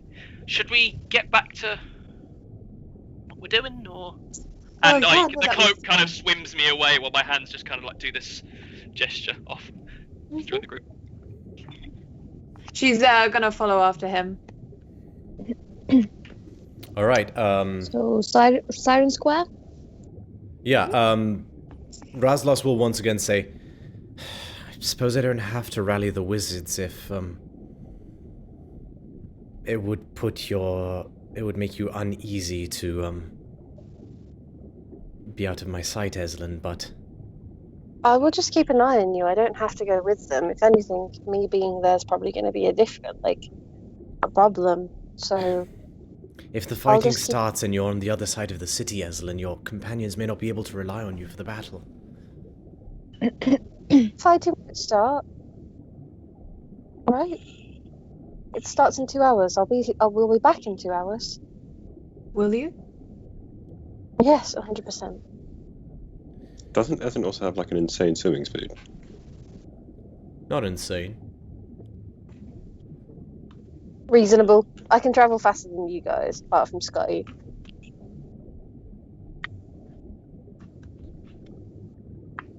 Okay. Okay. With direction from Razlas, you are able to find Siren Square. Beautiful, enormous square with a large statue of a naiad sort of in the throes of a dance at the center of it all. Different corals hang off of underwater trees and just are decorated into a beautiful tapestry of colored coral. It's easy enough to find a spot at the center. There's a variety of tritons swimming and playing, mothers with their children, young men sparring. Easy enough to find a spot. Calliope, how do you proceed? I don't know with the illusion if she's like wearing makeup or whatever, but she's gonna try and make herself cry and smudge it if there's makeup. If not, just like puffy-eyed and just like look very... Unfortunately, the illusion, like, you try to alter it, but it's sort of gotten on a preset. It is made up, sort of, like, Razlas sort of used a sort of, I guess, generic female Triton appearance that he just happened to have in his head at the time. Sure. But, it isn't possible to smudge the illusion. That's fine. Then she's gonna make herself cry, thinking about, dying puppies. Drowning puppies, surely. We are underwater. I mean, like, can anyone actually see tears, though? We're underwater. That's a layered check. Yeah, no, they can see that. They could see that. They could definitely see that. The very damsel in distress bullshit. she's gonna stay. What?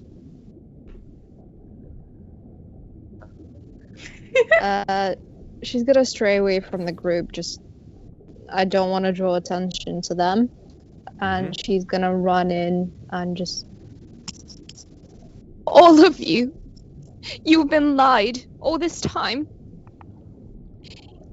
You're under the rule of a horrible, heinous. I forgot the word.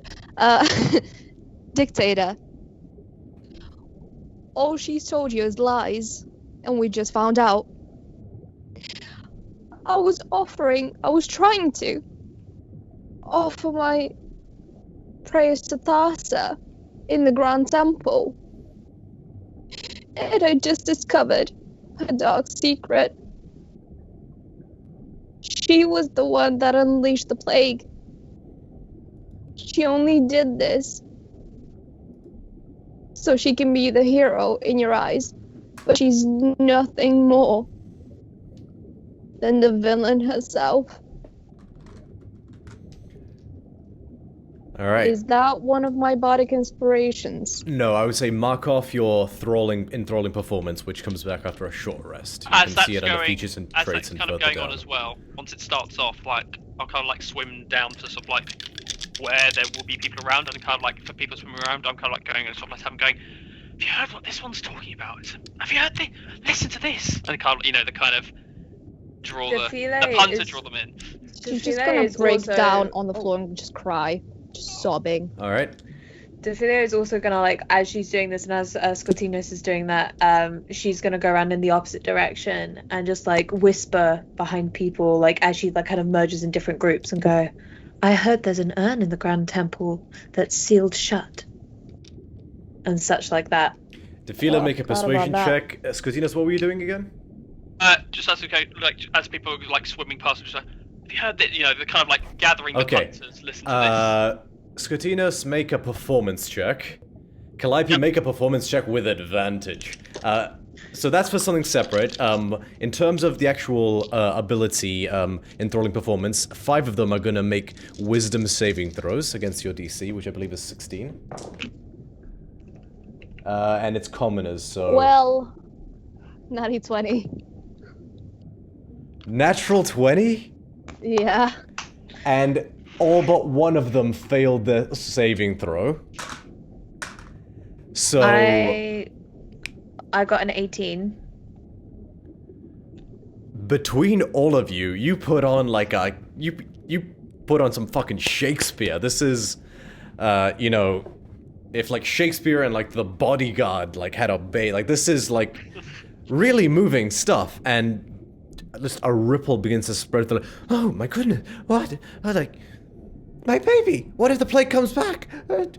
We've been deceived. And then there's just, it never breaks out into like an uproar, but there's like a rabble that just sort of like a seeping liquid spreads through the crowds. I'll kind of like go along the side that and say, oh, maybe the military will rise up against her, and kind of like join into the whispering, like with the matter of the rambles as well. You guys gather up again and sneak away, confident that you've definitely planted a seed. Can I check if someone's following us? Make a perception check. Hopefully. Motherfucker. 19. You're pretty confident you don't see anyone following you. Okay. You do see a few of the different Sahuagin swim up to the crowd like, hey, break it up, move along. And the people are sort of shushed, but before they looked at them with uneasy trust, now they looked at them with hatred. Mm-hmm. Okay, does anyone else wish to do anything for the 2 hours? Is there a way to get this Triton image off? You could dispel it, I suppose. Let me double check how seeming works. Sorry. I don't want to use one of my spell slots so soon, but she feels ugly. Oh. She wants to look like a pretty nymph again. Again. Jason will have a very heavy exhale of breath. Oh, buddy. She's just like, you don't get it. I have Not glowing until hair. Razlas dismisses it. Tell you what, I will say that... Oh no, you didn't ask him at the time, so he's gone now. Him. God damn. So... Telepathic communication with Eslin. Eslin, make him take it off. How long does it last? About an hour. Oh, No, he's 8 gonna hours, be done by sorry. the fight. 8 hours. That was like, yay! No! God damn. Okay. Alright, so he is going to, with Razlas, they're gonna... just Eslin? Yeah, because we all went to do Okay. the thingy. I believe so. So... You watch as he first, stops by, a just ordinary shop, and he watches him as he purchases several different things. He, a globule of what he explains to you is back guano as he tucks it into his sleeve, little bits of sulfur, and other various different components. Don't know if I'll have time to get to Would I my kit. reckon, like, the sort of, like, ingredients-wise, like, is there anything suspicious about it at all? Make an Arcana check. Arcana is not something I am good at, but I'll give it a go. That's a no with a 7. You have no idea. It was nearly a 17, but fuck the dice. But, after sort of this detour, which takes about an hour in and of itself, as he has to go to a specific place for a couple of the more rare ingredients, one of them being a beautiful silver bar. Sort of that's like this large and like inlaid with gems and things like that, and he sort of tucks that under his sleeve as well. He spends the other 45 minutes, sort of, actually, yeah, no, but it's almost the sort of actually time, actually. So just doing the math in my head. As he goes over to the Arcana, at the Arcana Nerea, and you guys, I assume, would have coalesced near the temple. Sorry, near the palace. Yes. The rest of you guys. Yeah. Cool. It's easy enough to do. It was actually sort of pretty much up from the barracks, so I'll say make a stealth check. It's not a terribly high DC. You're not trying to hide per se, but you're trying to be subtle. As people are permitted to come near enough to the palace, but you don't want to stick out. Is that all of us? Everyone but Eslin, because Eslin is somewhere else. Am I still doing a disadvantage? Hmm? Am I still doing it at disadvantage because I'm not blood this time? 22. Oh, I'll say not disadvantage for this, because it's not about being silent, it's about not looking like you're up to anything. Understood. 22? Oh. I rolled a 6. I rolled a 7. Oh boy. Oh no. Amalia? Oh no. Oh no. Not a disadvantage, Amalia. No. 17. Scotty, what did you roll again? 7. Oh, fuck. So 2 7s, a 6, a 17, and a 20 what? 22. Okay, I'll... We're gonna do very well. Eking it out barely. It was not a high DC, but... whew, that was close. You guys are able to, just look like you're trying to peruse some of the, maybe more higher-end establishments that are right next to the palace. Eslin, you go into this building, and elements of it remind you of the Pirigna in Meletis, that enormous structure where you met Elspeth. There's just, rows of, library. You pass through rooms that have libraries in them, others that have students in practicing different cantrips and things like that, but,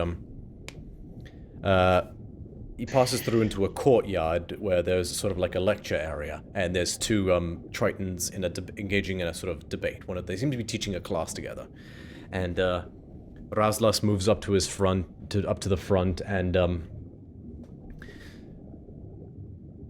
my fellow academics and colleagues, students, we are needed. Tallulah has deceived us all. She brought the plague that plagued us. He's not an eloquent individual.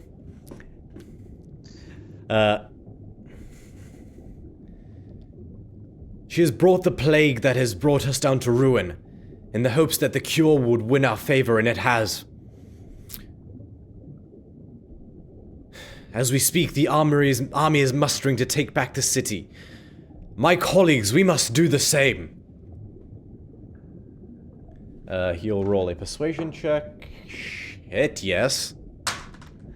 And they're all sort of like, because he's a big deal. He's not the top dog, but he absolutely, his word carries weight. So there's just a ripple like, oh, what? And then sort of at the other end you hear, what nonsense is this, Razlas? And you see a much older Triton. Sorry, 1 second, I just lost my place on... What nonsense is this, Razlas? A obviously older Triton, long tendril whiskers just dripping off from one, pale head fins. Sort of like a stuffy old creature. You and your wild furies again. Don't you all have studying to do? Grand Mystic, I understand your reservations, but... I will not hear of this! You will not disparage our most esteemed guests with your insane ramblings.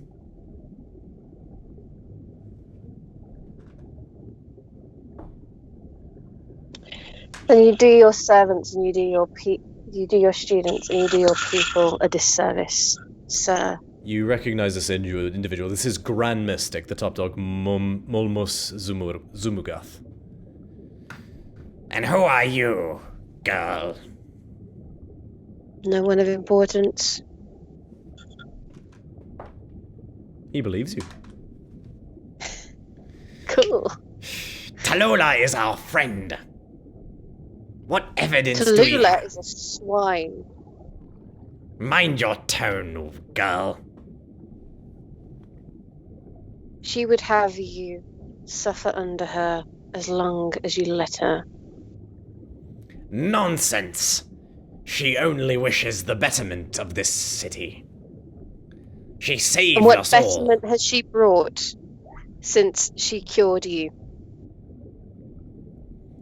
Stability You can't and even security. go into your own temple and worship your own goddess. There is a marked drop in thievery since she has arrived.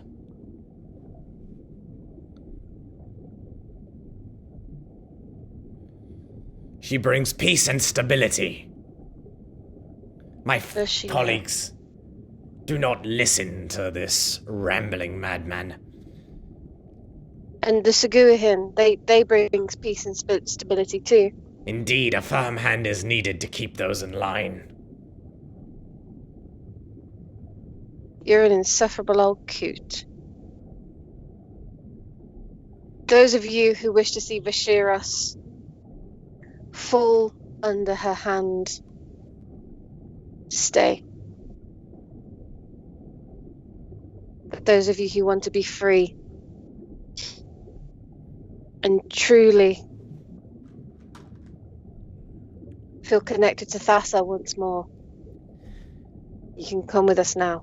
Eslin, make a persuasion check, which he is going to contest. Oh, please don't be shit. Hey! That's a 23, yo. Against his 4. Yeah, right, son.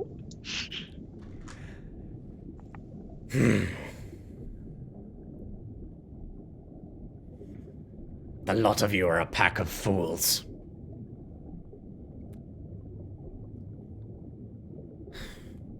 Perhaps I'll have more luck with your successors. And he will drop a fireball.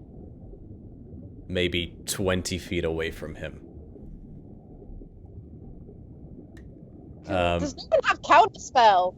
And as he casts it, it sort of fizzles out. And actually, he's going to have to roll for it because it was a big fireball. Yes. Yep. As it fizzles out in place, he looks up and Razlas is there. Having, like, with his arm stretched out, just... Turns to you, Eslin. Get to Tallulah. I've got this. Go now! And he throws a green dot towards Mumnos, who's going to attempt to. He also counterspells this sort of sickly green ray. I'm not asking again. We don't have time for this. Go!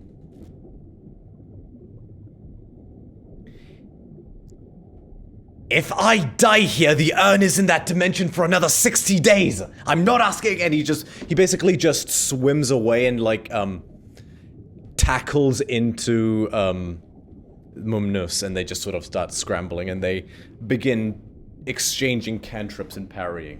What are you doing, Eslin? They all look about and they just sheepishly follow you.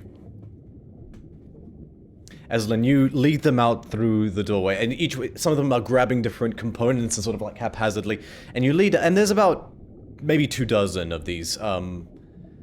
You watch as some of the headmasters, like obviously like professors, instruct the students to stay inside. We'll have to do the students. They'll get in the way. And you guys, Eslin, you exit out of the Arcana just in time to watch as one of the Megalodons. You hear a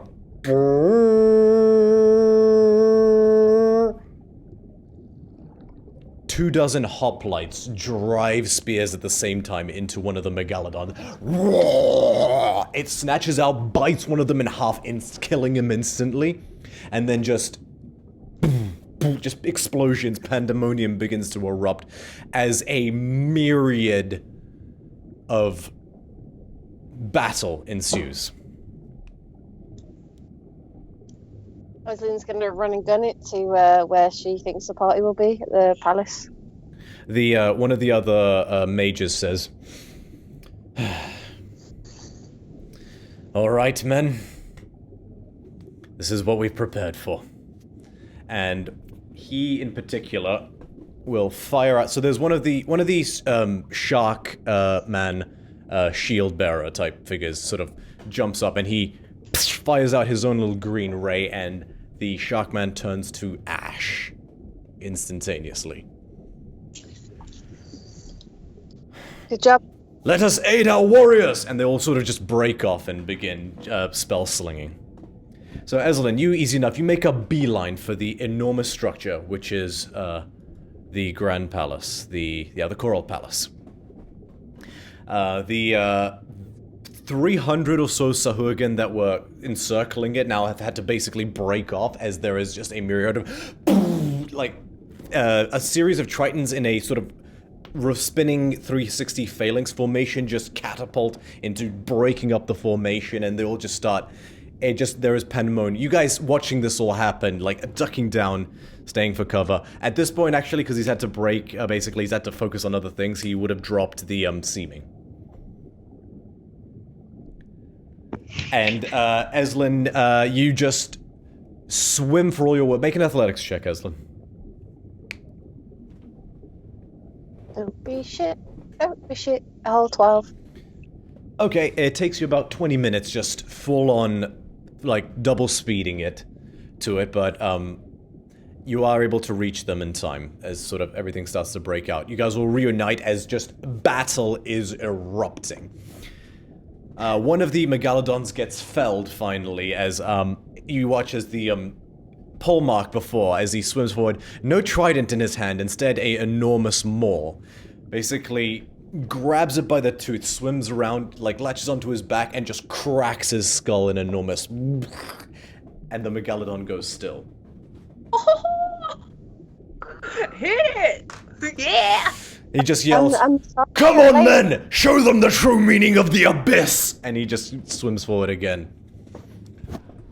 But yeah, the palace is unguarded. What are you guys doing? In fact... Defile is going to basically make a beeline for the entrance of the palace, I guess. And she's gonna turn, she's like, "Are you coming?" Eslin, run and gun it too. The flip of the cake, I will flick of the cape, I will scoff and then dash to make a beeline in as well. All right. All of you starts running forward, just swimming as hard as you can. At this point, Jason, make a Constitution saving throw.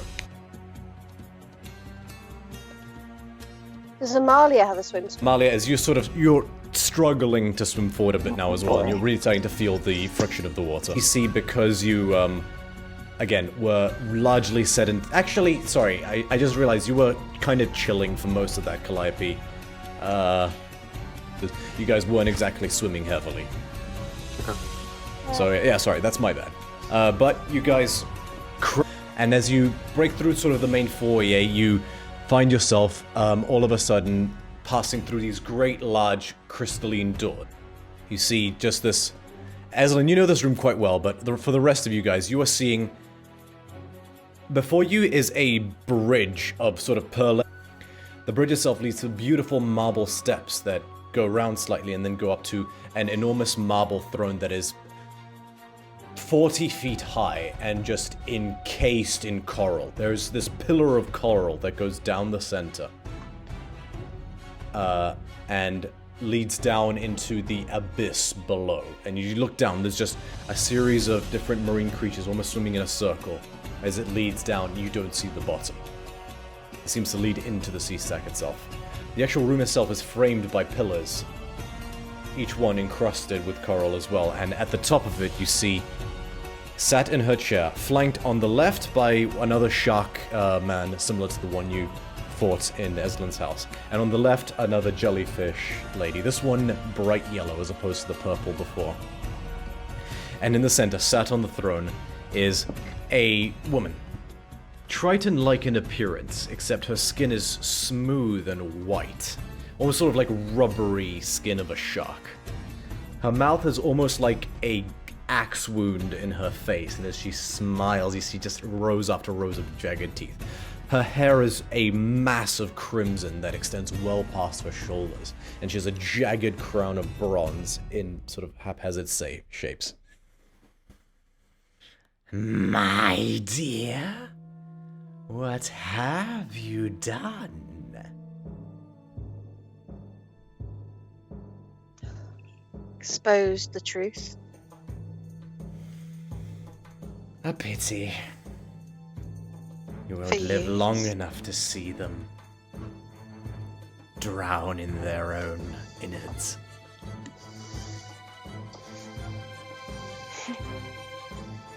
Funny. You're so funny.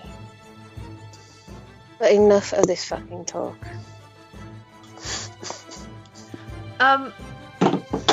While she's like trying to do this whole like speech thing and be like all cocky, can Defile just cast an Eldritch Blast at her? Yep. And can Scatinas do the same thing with And at this point, everyone please roll initiative. Yes. No. I was hoping we could get away with And it. tell you what, let's get the battle map ready. I rolled a nat 20. I rolled a nat 22. I have been waiting to use this for you don't know how long. You guys ready for this battle map? Yes. Let's see how long it takes to load. Oh wait, there's no characters in the battle map yet. I'm so sorry. 16. Oh, it's dark. Look at this darkness. Hold on. Can someone send a screenshot, please? It's very pretty. It's very pretty. I will pop it into. Are you gonna do it? Yeah, I've got it, mate. It's all good. Oh, damn. Like pretty. Oh my god. Huge thanks to the guys at San Peku over on Patreon for producing this map known as the Coral Throne Room. It's beautiful.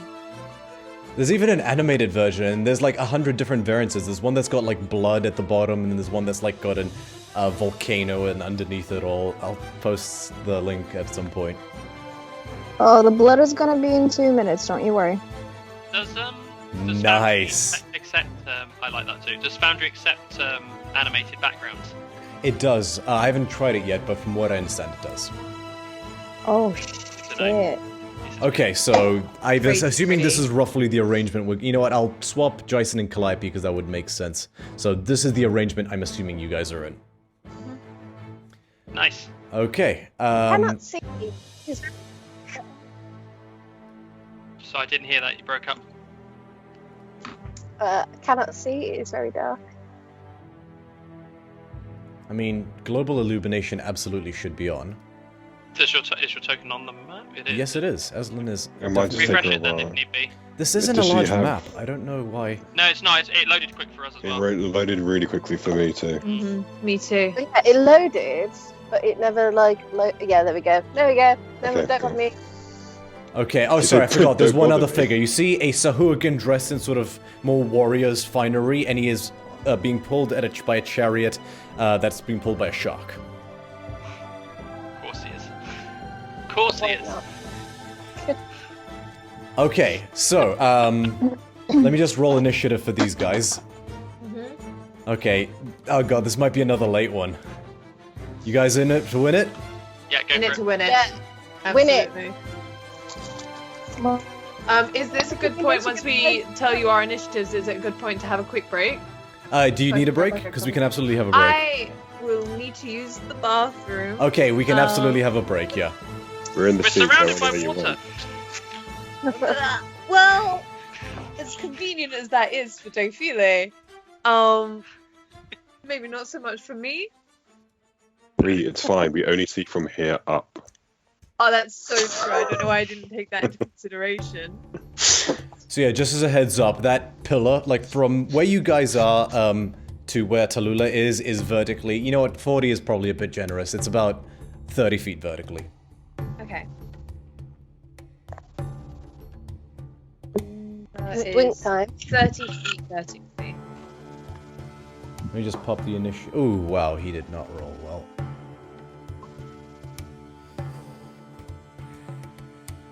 Now I'm going to Put the roll edge the tap Shark from Queen's initiative. Oh boy.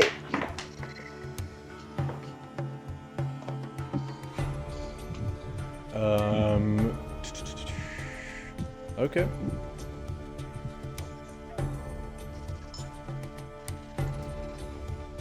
And lastly, it's the Nidaria's initiative. Daria, I hate them.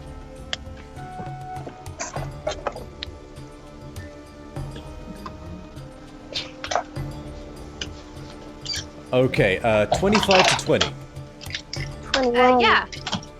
I got 23. Okay, is that a 21 for you, Calliope? Nope. 21 for me, Eslin. Okay, sorry. No worries. What was that again, Defile? Sorry? 23. 23. Calliope, what'd you get?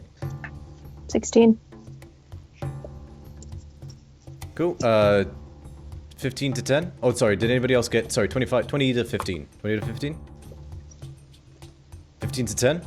13. Okay. I don't know what Amalia got because she's disappeared. Alright, I've we'll been give trying it. to call her back into it. 10 to 5? Sorry, 10 to 5, 6. Okay, I was about to say, Jason, what'd you roll?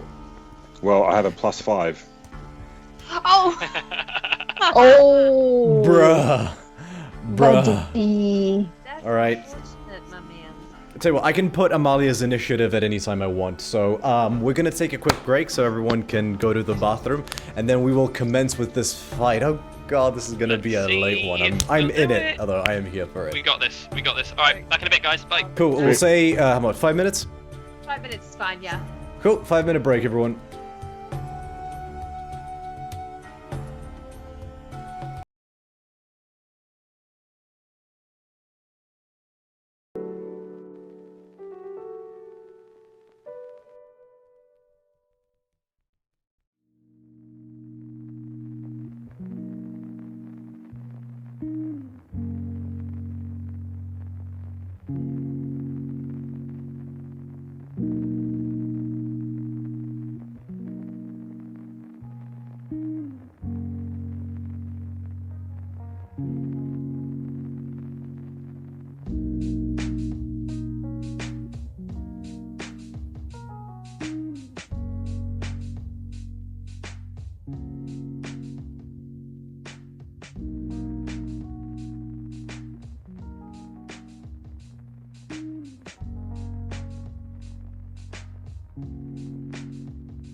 Pivot. And we're back. Welcome, welcome. So, let's put some more appropriate music on. Oy vey. Cantina band. Hit it. So, I just caught a moth in midair and then accidentally let it go around the screen. Because you're not a monster. why was the muffin in midair to begin with? The moth. Oh. I thought you said I caught a muffin midair. It's like, I mean, impressive, but what? Cut to page, just like as it's floating there. Did I not Do tell you? you know? Oh gosh. Okay, just for you, Calliope, I will homebrew a, like, conjure pastry elemental spell. Yes. She'll try and eat it. Alright, so, That's the let me just pull up, because I'm gonna tell you guys right now, this is gonna be a bit layered. So I just need to pull up my notes.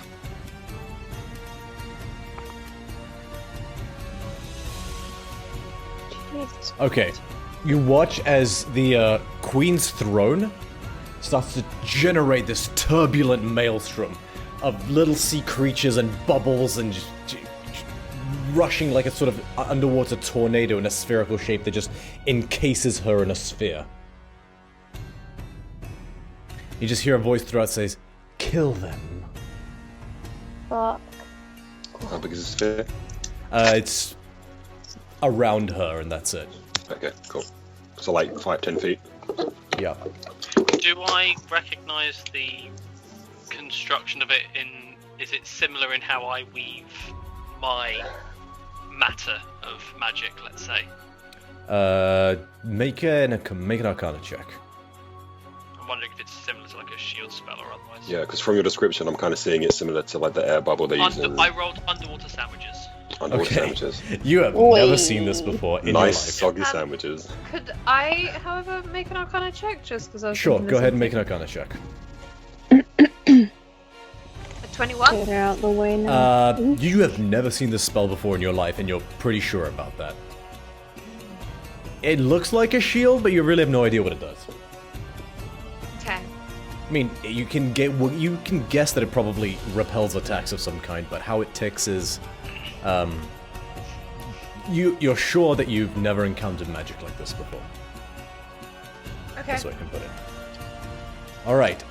Cool. So, but it is your turn, Defile. It is, isn't it? Yep. Okay. Right. So, what creatures have we got here? Let me see. So we've got that one there. If you can see Yeah. where my mouse is. Yeah. So that is a Nidaria. It's a jellyfish creature, a jellyfish triton. Okay. Let me just see how far away from me that is to just change my tools. So because of the way D&D squares work, it's the same amount. Even though it's like straight up, it's technically the same amount of distance away. Mm-hmm. It's within 120 feet though, right? Yes, it's definitely within 120 feet. Sick. Cool. I'm gonna Eldritch Blast him. Which one? The queen or? Sorry. No. The jellyfish. The jellyfish man. Okay, cool. Go ahead and make 2 attack rolls. Can we please have it as canon that Calliope just claps at that? Yep. Okay, I've got 15 to hit one. 15 hits. 15 just Nice. hits, actually, the jellyfish lady. Amazing. Oh. So 13 doesn't hit. 13 misses, unfortunately. This time she holds like her hand weights that she just dispels it. Almost like Darth Vader with Han Solo's blaster, just catches it. But go ahead and roll damage Okay. for that. Just 6. I did not roll high. Oof. Sorry, that cut out. Was that jellyfish lady or shark queen? Josh, Jellyfish the lady. jellyfish. Cool, thank you. Oh. Alright, but the first one hits her in the shoulder, she clutches it.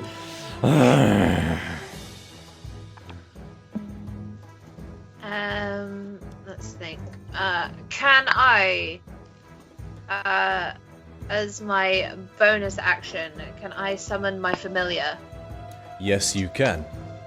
I assumed you would have had him out anyway, so... He probably would have been out.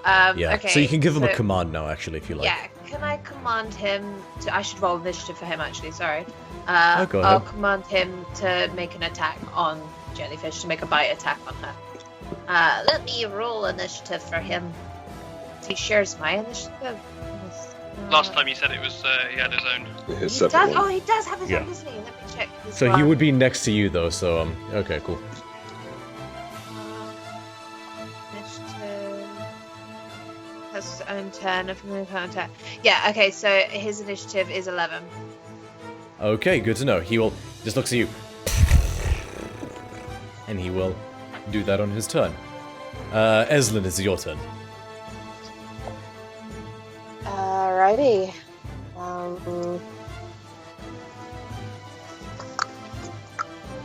Oh, fuck this. Hold person on the jellyfish. Okay. Go ahead and wisdom saving throw. To Or... make wisdom saving throw. Okay. Modified 20? Yeah, that succeeds. Sorry, 22. I didn't realize she was proficient. Yeah, that succeeds. Okay. Yeah, that'll be everything. Okay. On initiative count 20, you watch as the Sahuagin yells, "Charge!" And they all get to move up to their movement speed. I just realised we're going to have lair actions to deal with, aren't we? This is one of them, so... I thought as much, because you said initiative count 20. Oh no. So she is going to 5, 10, 15, 20, 25. No, actually, never mind. 5, 10, 15, 20, 25, 30. No, she'll stay put, actually. He will choose to 5, 10, 15, 20, 25, 30. And he will choose to 5, 10... Actually, how far can he move?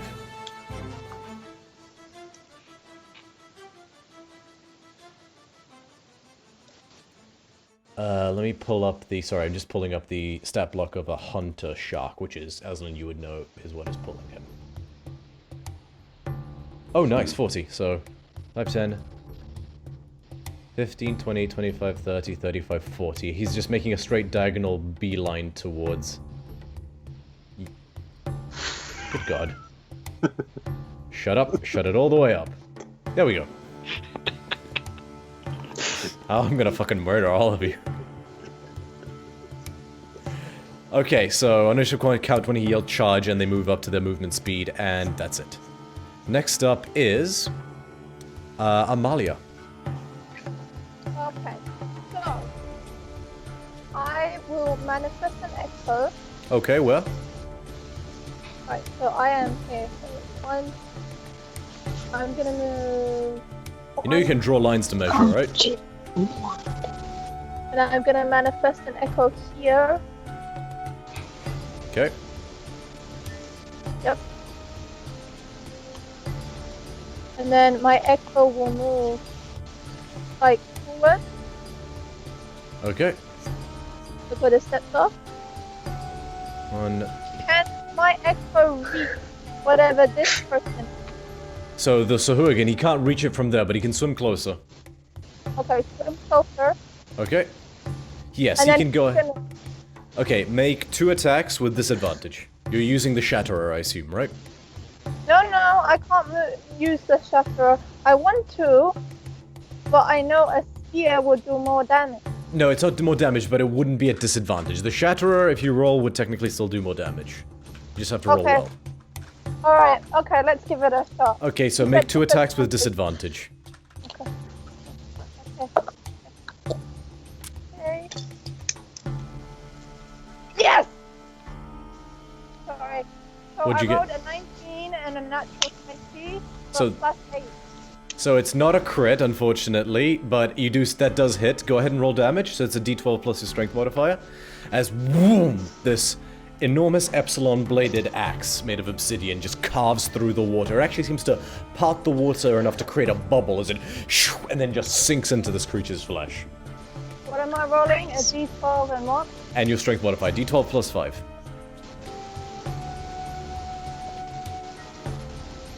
9. Okay, nice. Go ahead and make a second attack at disadvantage also.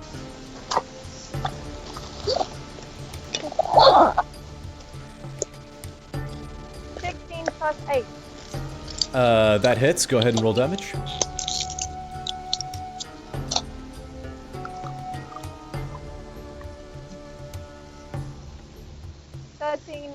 Nice. In 2 massive swaths, you have immediately cut him down to size, and he's in the fight, but you definitely see the massive 2 gashes that have hobbled his left arm. Sorry, his right arm. I'll kill you for all that, you feline bitch. I might be a bitch, but you're a little bit bloody. All right. That's it. Next up, it is actually his go. Oh, Uh-oh. that's unfortunate. So the hunter shark is going to take 2 swipes against you, Amalia. Sorry, no, just the 1 swipe. Does a 24 hit? Well, if it hits, it does, but that means my echo will disappear. Oh yeah. So yeah, your echo vanishes. God fucking damn it. And he will...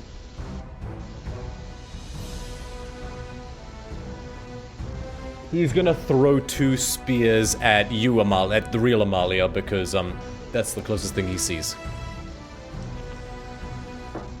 So his modifier. Okay, so yeah, so a 14 and an 18. Oops, shit. 14 doesn't hit, 18 does. Okay, so you take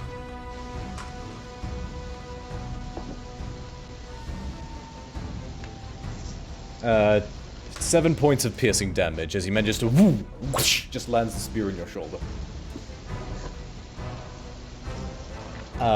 And he'll then actually basically move away. He'll 5, 10, 15, 20, 25, 30, 35, 40. Okay, next up, Calliope. Right, so what distance is he from us? He is, from you specifically, 60 feet. Well, his shark, it would be 50 feet. He is 60 feet. Okay, so, bonus action. If I can fucking find it. So bonus action, I would use my Mantle of Inspiration. And Nice. that is, all of us get 8 temporary hit points. And... That means Tanith to creature defeat can it. immediately... Sorry, yeah, Calliope, please up continue. to 5 creatures. Up to 5. Oh yeah, so that So- would not include Not Familiar. include the Viper, sorry. Sorry. No, it's my bad, I shouldn't have said anything. Please continue, Calliope. No, she's fine. Also, if you move up to its speed, you do not provoke opportunity attacks as well. Cool, so you guys can move up to your speed without provoking opportunity attacks. So At this that's point, right now, or right now. okay, I'll do that. But it lasts... How long does it last? Is it until the next turn, or is It it doesn't longer? say. No, it let me doesn't double say. check. Mantle of Inspiration. I believe Each it's creature on the can turn. immediately use its reaction to move up to its speed without provoking opportunity attacks. Okay. Oh, okay, but at least the temporary HP. Yeah, so you guys save. have the option to now, if you wish, use your reaction to move up to your movement speed. And we lost Amalia. Oh boy. So, Amalia is so overcome with inspiration that she just explodes. Right. Also, What do I do? fairy fire at the shark. What is he? The hunter shark? Yep. Okay, what is that, a dex save? That is a dex, yeah. Oh, he's not good at those. Ooh, is he not? Natural 1. Haha. Alright, So how close, big's the buddy. area of fairy fire? Do you hit anyone else with it? Like, or can you? Like, It's targeted, isn't it? yeah, what's the radius of Range it? 60 feet, so 20 feet So square. 20 feet. Nice. Let me just double check something. Oh, they're just out of range of each other. So the jellyfish lady is just out of reach, sorry. Okay. Okay, but I will mark him as fairy fired. Yeah, so every attack on him gets advantage. Yep. Cool. And also, what is that green thing just in front of us? Because I can't see. Oh, the green snake thing. Yeah. That is, That is Oh, familiar, that's a familiar. essentially. yeah. Yep, sorry, Okay, let me cool. pop you an update in the chat. Just for you guys as well, this is what Tallulah looks like. Her name is Tallulah.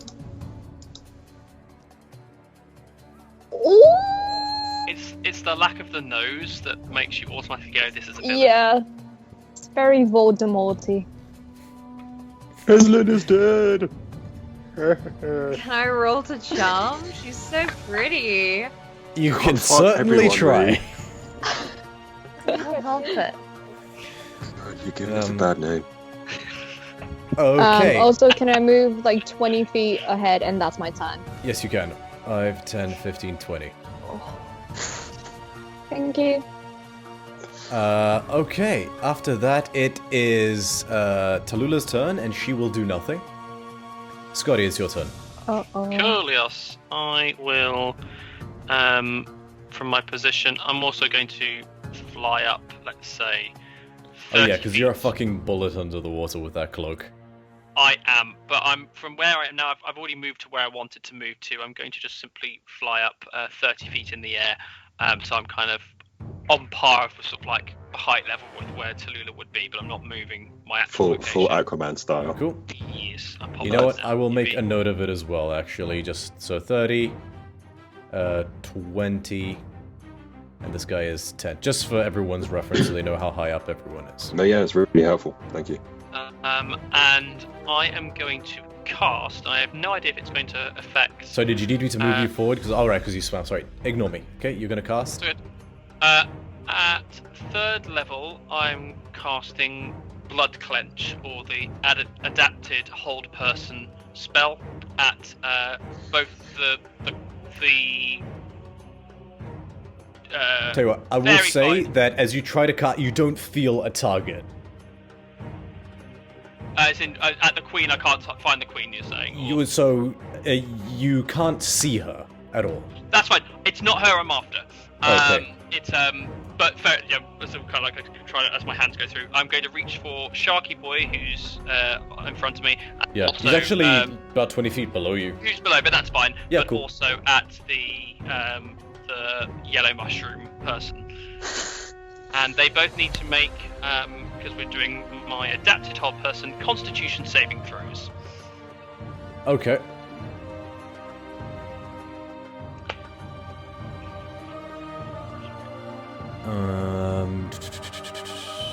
Sorry, just looking at the right thing. Okay, so he rolled a 9. Okay, that fails, and he is paralyzed. And she rolled...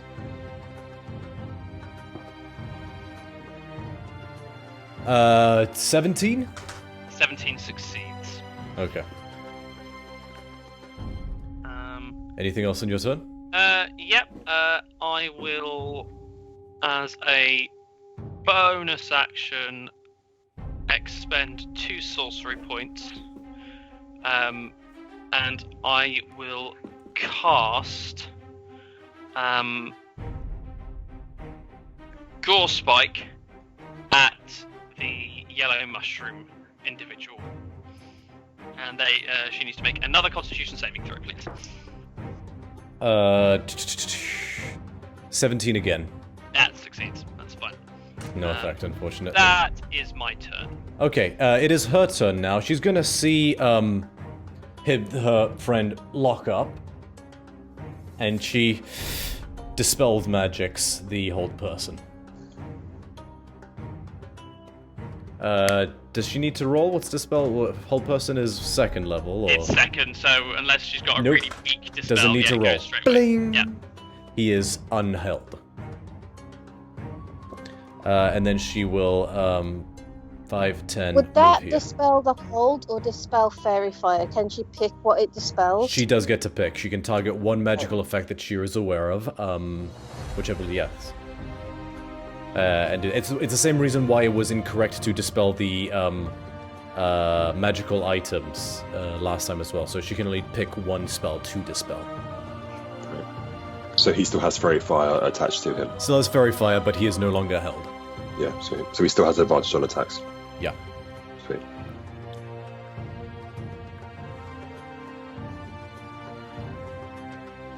And yeah, that's all she can do this turn after using her movement. So after that, it is the shark guy's turn. Looks at you, Scotinos. I don't think so. He's gonna swim forward towards you, just powering through the water. 5. And he's gonna move about there, and he's gonna take 2 swings against you. Yeah, so Do he's I get gonna. an attack opportunity as he passes me? He hasn't left your attack range. I'm 20 feet in the air. Oh, in that case, he 30 would have feet in the never. air, so- In that case, he would have never gone near your attack range. Unfortunately, Aslan. Sorry. Sorry.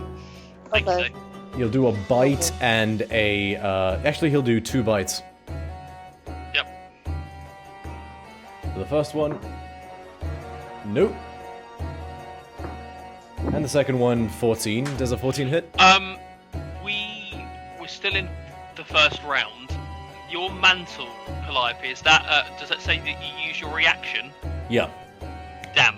Yeah. Then I can't cast shield because I've already used my reaction. In which case, yeah, that hits. You take 4 points of piercing damage. Cool.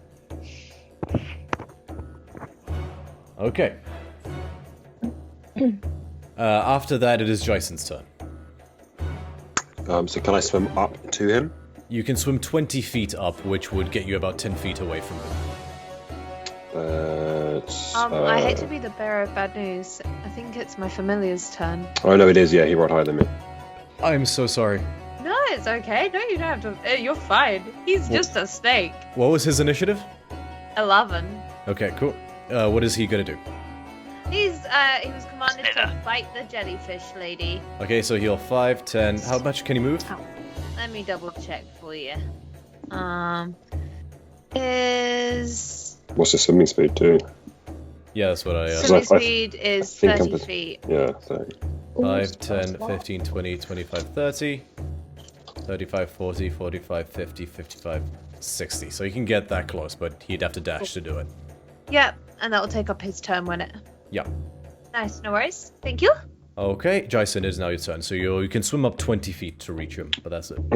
okay, that's fine. Can I also move slightly more to the left next to Scotty, like between these two, and swim up? Use my dash action to swim up a little bit further. Like if my movement covers me, allows me to move 5 feet to the side and up the rest of the way. Yeah, so I will allow that. So you are now 30 feet up as well, and so to the side one, yeah? Yep, and that's Cool. all I can do on this turn. Okay. Top of the initiative order, Defile, it is your turn. Okay. Okay. Right. Okay, let me have a look at this map again. So how far away is he?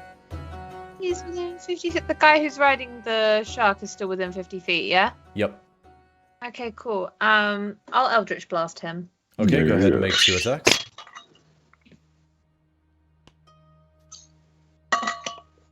That's 11. I presume that doesn't hit.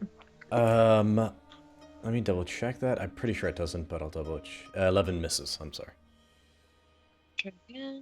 Oh, come on! Ooh. 10. He's a speedy Nice. bastard. He's just you keep trying to hit where he is instead of where he's going to be, and on the chariot, you just boom, boom. Just Okay. missed twice, unfortunately. Not a problem.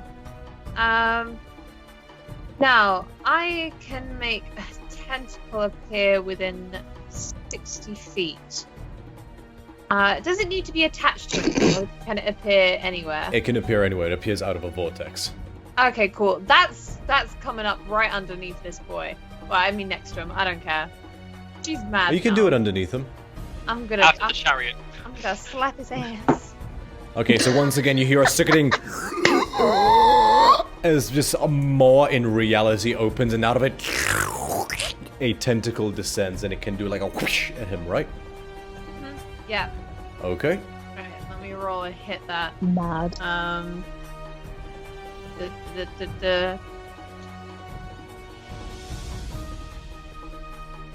How is it just gonna use? Oh wait, no, I've got it. I'm an idiot.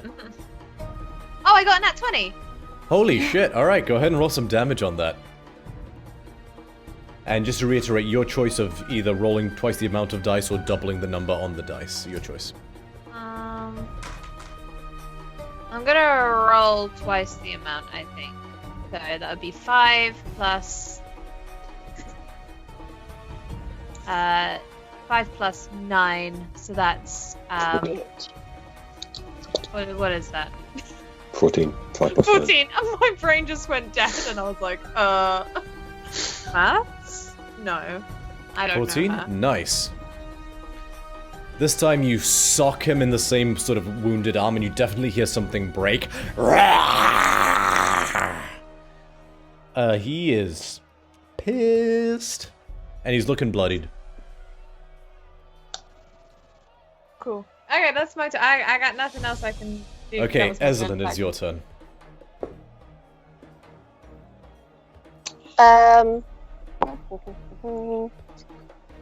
I'll look towards the Shark Queen, and then I'll look towards the guy next to me, and I'll summon Spiritual Guardians.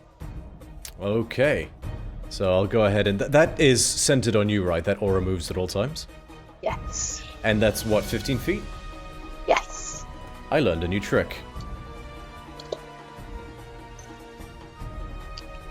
Oh, it's very Uh, hard to see. Yes. Why is that so hard to see? Unless it shows on. Because we're blind. I'm sure Yeah, I it's guess very it's something impressive. we can't see. Oh, that's... sorry, that's, wrong thing. So I clicked vision instead of light. So that's your ray of... Here we go. Bright light, 15. Oh, wow. Okay, that's...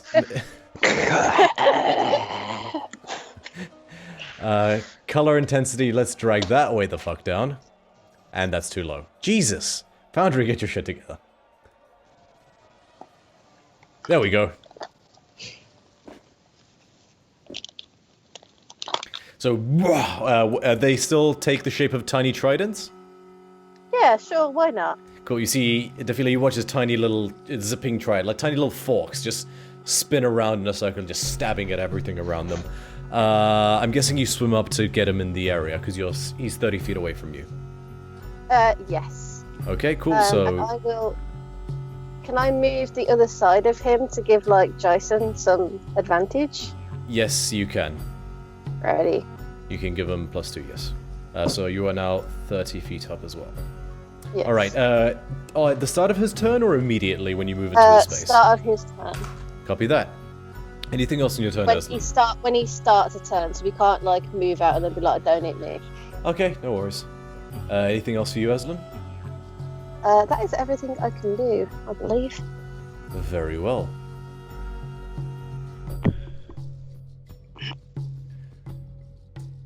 Alright, at initiative count 20, the Nadaria, will just clasp her hands together. And her companions are all filled with a glowing yellow light.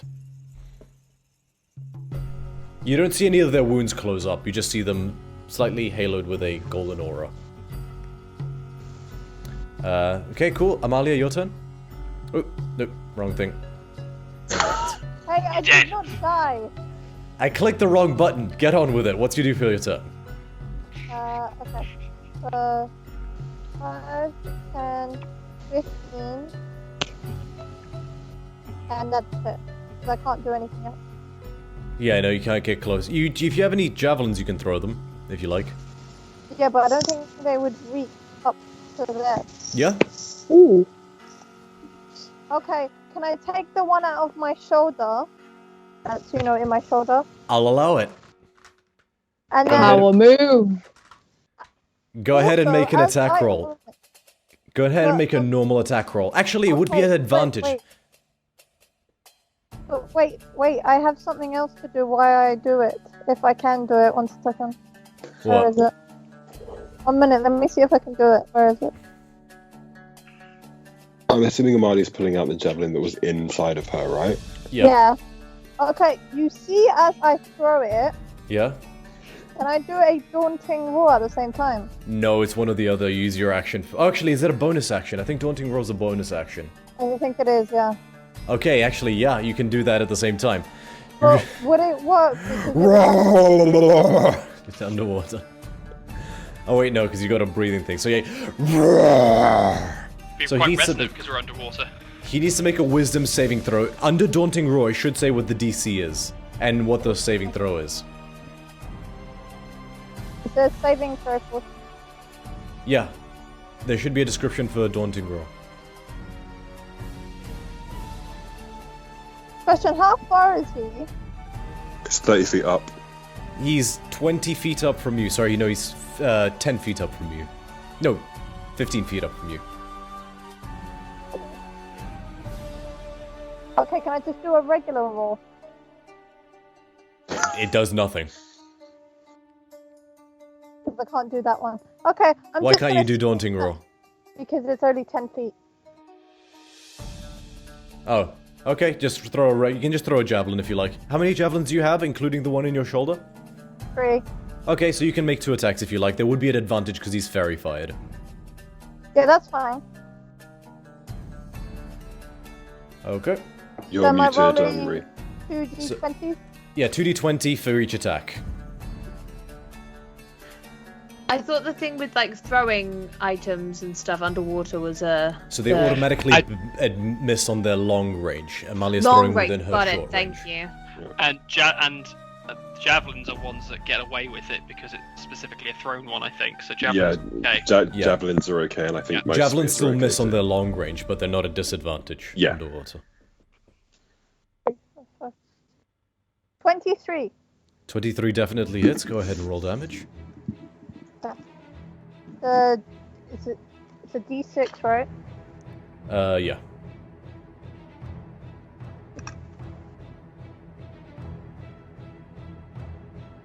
Nine. Nice. Woo! You just throw his own javelin back. It's not the same javelin, but he just gets him in the back. Okay. Second attack. At advantage as well.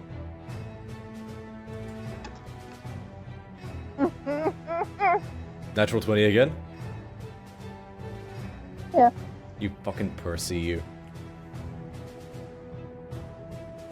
Alright, go ahead and roll some damage on that. D6, double it, and then add your strength modifier.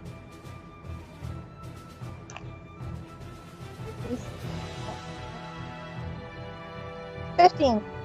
15 points of damage. Shit. He's immediately brought into having a bad time.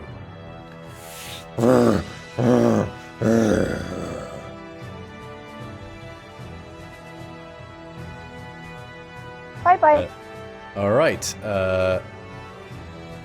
next up is the Chariot Master, who is going to 5, 10, 15, 20, 25, 25, yeah? 30, 35, 40. And he's gonna throw... Can he even reach? Yeah, he's gonna take a pot shot at Eslin and one at Scotty.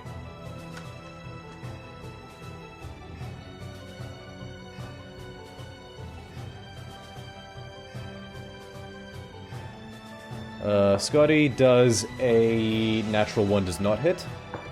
Eslin does a 21 hit. Good question. How many people are around here? You have Scotty and Jason right next to you. Actually, so it's just Scotty, actually. It's within 10 or 15? I think it was 20, but let me check. Even if it's within 20, it would just be me because Oh, it might be Jason as well, because Jason swam up. Yeah, because I'm at level. Yeah, sorry. Even with that, we'd only got to a bonus of 2, so yes, it does hit. Okay. You take 6 points of piercing damage. Alrighty. Still got 2 temp HP left. Nice. Damn. Thanks, Calliope. Okay, after that, it is Calliope's turn.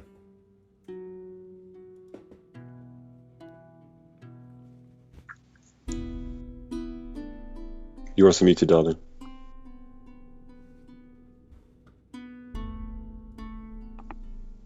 Calliope, you're muted.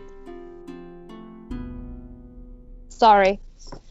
The guy who just threw whatever at Scotty and Eslin, he's the really bad-looking one, right? Yeah.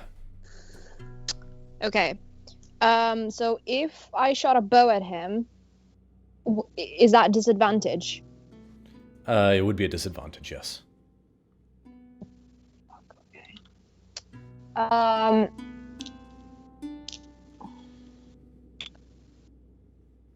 Okay, no, we're not gonna do that. Is he within 60 feet? Good question. Let's ask. Yes, he is. Cloud of Daggers? Sure. And Cloud of Daggers is... Oh, it's just 5 feet. Start of yeah, his him turn. and Gonna hit spare someone else. the poor shark. Yeah. Not gonna eat sushi tonight, boys. Okay. So there is just a whirl of knives materializes around him. These sort of black shadowy daggers. So Very that's well. 4d4. That happens at the start of his turn, I believe. Does it? Double check. That's what we've done. When it enters the spell's area for the first time, or on a turn starting, it's done that. Yeah. Cool. Yeah, it was summoned at its area, so it didn't technically enter the area, so... Okay. And bonus action, is it Scotty after me? That would be a affirmative, yeah. Okay. Scotty, you get Bardic Inspiration. Thank you. So it's a D10. No, D8, sorry. Cool. Very well, Scotty, it is your turn. Okay,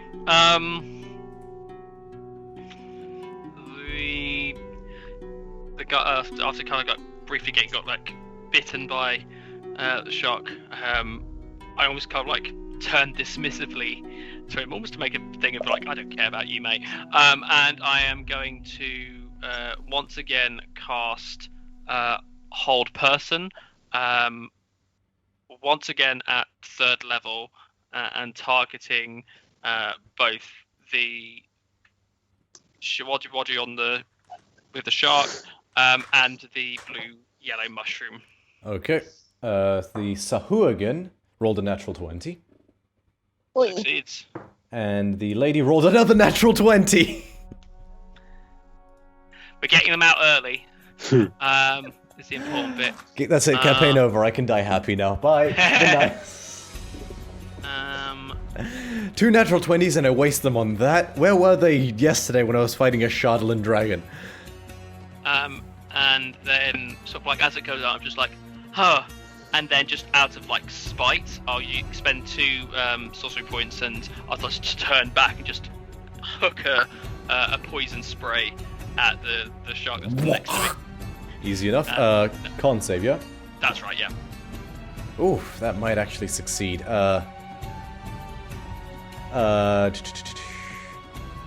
Sorry, just got so many stat blocks. Does a 18 succeed? It does succeed, yeah. Okay. And then, with all that done, I am going to move and invoke an attack of opportunity by backing off. Alright. Moved. He does make it an advantage because you do not have all your hit points. I do actually. I do because it was my temporary hit points I lost. Oh, in that case... See, I'm conflicted because I rolled the dice at the same time and one of them was a natural 20. I'm going to re-roll. Straight re-roll, use the new roll. Natural 19. That hits. You take 8 points of piercing damage as he just latches into your side. And Can I use a reaction to intercept? yes, you can. So that's going to be 1d10.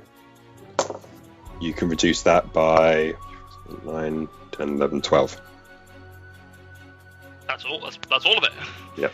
Yeah. You take 0 damage. Thank you very much. Nice. And I am going to back off a little bit and then fly another 20 feet in the air.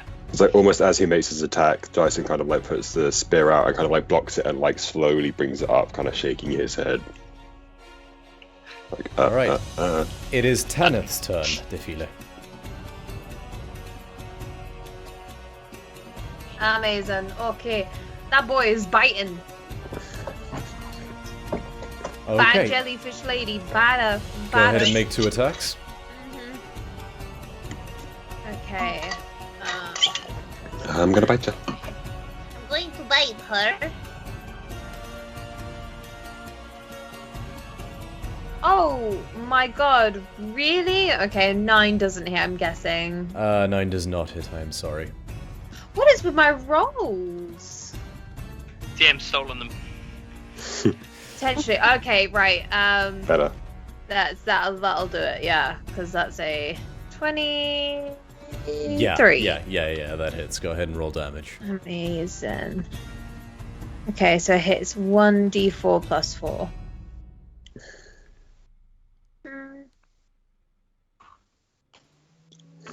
Okay, so that is 8. And so that's 8 piercing damage, and then it's 1d6 plus 1 poison damage.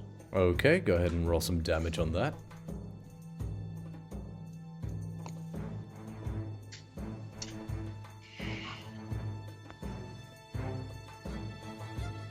Okay, so that's 8 piercing damage and 5 poison damage. Okay, she is pissed.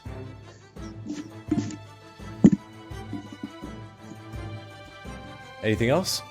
No, that's that. They can't really take Actually, any- she's gonna use her reaction and she just... Bring, actually, she's not gonna do that. Actually, she will. Sure, her whole body seems to glitter and sparkle with a million twinkly little lights. I need Tanith to make a wisdom saving throw. Okay, alright, so, because it's my familiar, it uses my, pretty sure it uses my saving, I think, wait 1 second, let me just double check this to see if it uses my, stuff for saving throws. I believe familiar uses your charisma, your wisdom, and your intelligence. Yeah, Seriously? Yeah, Oh I wait, sorry. believe so. I thought you said like I thought all those modifiers combined was its saving throw. No, it's not like plus. No. no. Okay, so Okay. wisdom saving throw. Wisdom saving throw. Should be the charisma, uniqueness, 9. nerve, and talent, but you know. 9 fails. Tanith is charmed for 1 minute. It's just like Oh, that's 10 rounds, huh? it can repeat the saving throw at the end of each of its turns. Oh, thank God for that. Sorry, real quick. Doesn't Amphispina have advantage because it has 2 heads on charms effects? I don't think it's that. I think it's perception. Oh, actually, good point. Maybe. Yeah. My next question is, if it gets to make this roll at the end of its turn, has it finished its turn yet?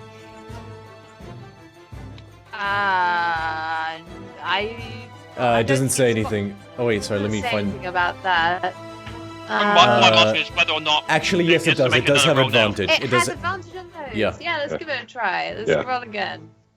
I remembered It from when wasn't I any used as a better. monster. It Ah, wasn't okay. never mind. any better. Nice. Oh, okay, yeah, no, it's charm. Okay, cool. And no, it wouldn't work immediately this time because it's. Thought it was worth checking. Yeah, no, that's fair enough. Anything else, Defile? Oh, sorry. Anything else, Tanith? Oh no, she can't because it's charmed. So. Charmed. At this point, yeah. The Nidaria is just gonna heave a massive sigh. Let me just check the range on something. Yeah, that'll do it. She is going to clap her hands together, and as she pulls them apart, you see like a sort of like a bubble that's convulsing and like bursting with thunderous energy. And she'll throw it over the head and lob it straight down, centered on a point between, Amalia, you swam up 15 feet, so you're 15 feet up. So if she centers it, just trying to, what's the radius on this thing? 20 feet, so... Yeah, she can hit Amalia, Jason, the shark guy, he's collateral, and Eslin in this. And it just flies forward, and then all of a sudden, you watch it sort of... Boom! A burst of thunderous energy explodes out in all directions. I need Jason, Amalia, and Eslin to make dexterity saving throws. It's 11. Who was it that cast this? Jellyfish lady. I knew it. Damn.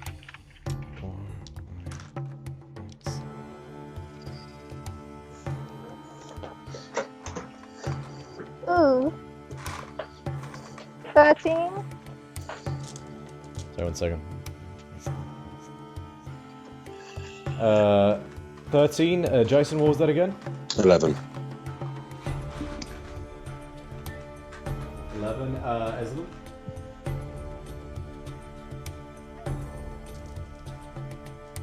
Eslin? We lose Eslin.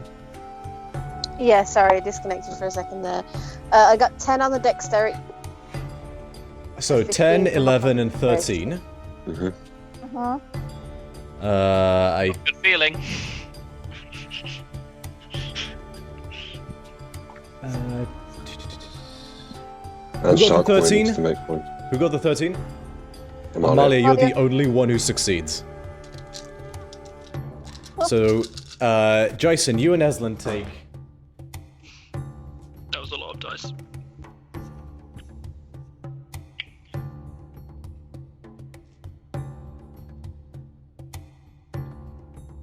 $37 points of thunder damage. Okay. Whoa. I knew it. Amalia, you take half of that, which is 18. Do we stay Oh in place good, or we I push forgot back? about the shark guy. Yeah. He's Me dead. just He's hanging dead. back, being like, y'all No. keep going, I'm fine over here. He is reduced to like a hobbling mess that is very near death. Now's a chance, guys. I Try and convert I it to our maintained cause. concentration on what's it called? So that is a Does he get cloud of daggers damage? So Hooligan hasn't gone yet. Oh, okay. Yeah, that's 18 DC for your concentration check, Aslan. What? You took It was 37. based- Half of that is Lost 18. it. Okay. So Spirit Guardians vanishes. If it's a thunder Right, effect. I'm going wombo combo, run and gun it. I'm sick of being protector healer, bitch. It's time to go. Why were you ever protected healing? Sorry. Sorry. Can someone? Okay. That just came out. Okay. No. That's gonna become the clipped moment of. Because it's a thunder effect, Okay, so we push the back title- 90 feet. This title of this episode is going to be Showdowns and Shade.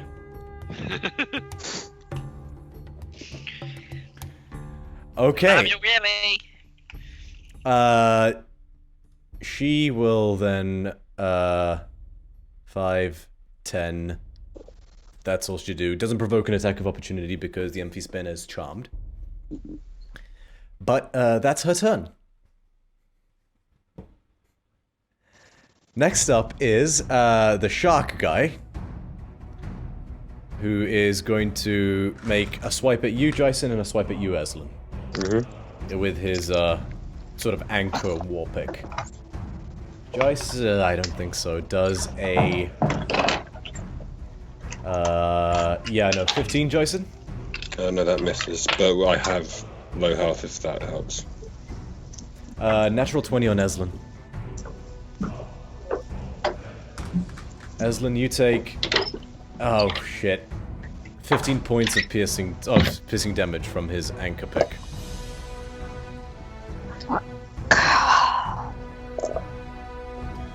I am rolling so well tonight. Good for you. I don't know that feeling. Wow. I don't know. Rolling well? Don't know her. Teddy, the venom in that expression and tone was a thing of beauty. Do I get inspiration? You know what? I'll say take a D4 inspiration. Cool.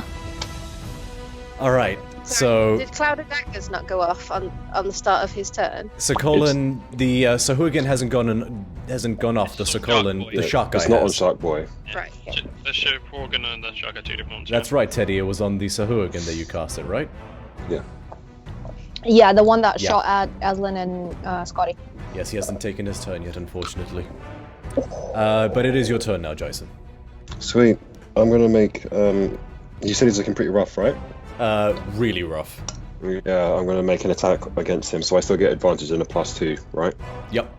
Sweet. So that's gonna be a. Oh.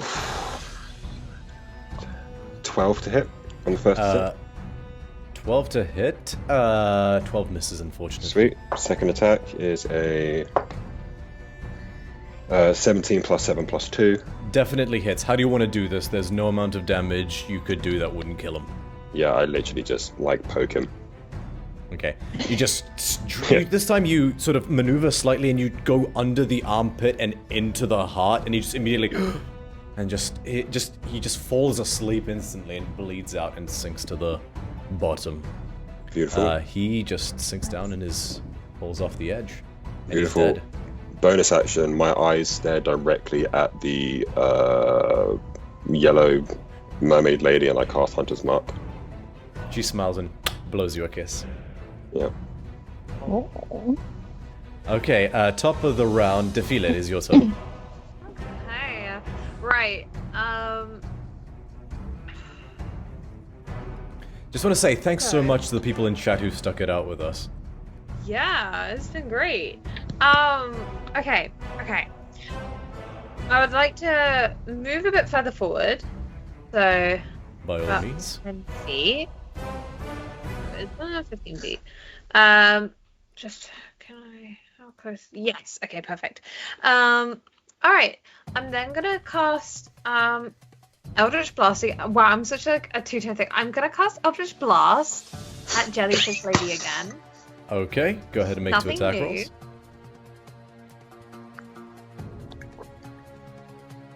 Oh, come on! Yeah, 12 doesn't hit. 12 misses, unfortunately. What is going on? God! Dice jail. Dice, I'm not. Okay, get the real dice out, guys. Can't do it. Okay, right. For those both miss, Load. growing ever more frustrated by that. So she's gonna move her Tentacle of the Deep to next to the jellyfish. How far can you move it? Can I move it by that? Or I think it's 20 feet, isn't it? It's 30 feet, so instead I'm just gonna summon another one next to her, which hits with that old one. Okay, do that so with just for simplicity's sake, we can move it. Cool, yeah, it's gonna hit her. So, like, they're okay? Mm-hmm. What?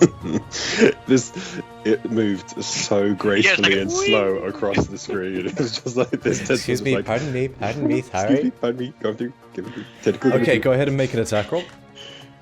Okay, right. So for the tentacles, it is. What's that on to Okay, 18. 18 definitely hits. Go ahead and roll some damage on that. Thank you. Alright, let's just roll the damage on here. Okay. This is 8 to hit. 8 damage. That's what I meant. I know what I meant. She's looking a little peaky. Nice. Eslin, it is your turn. Fuck.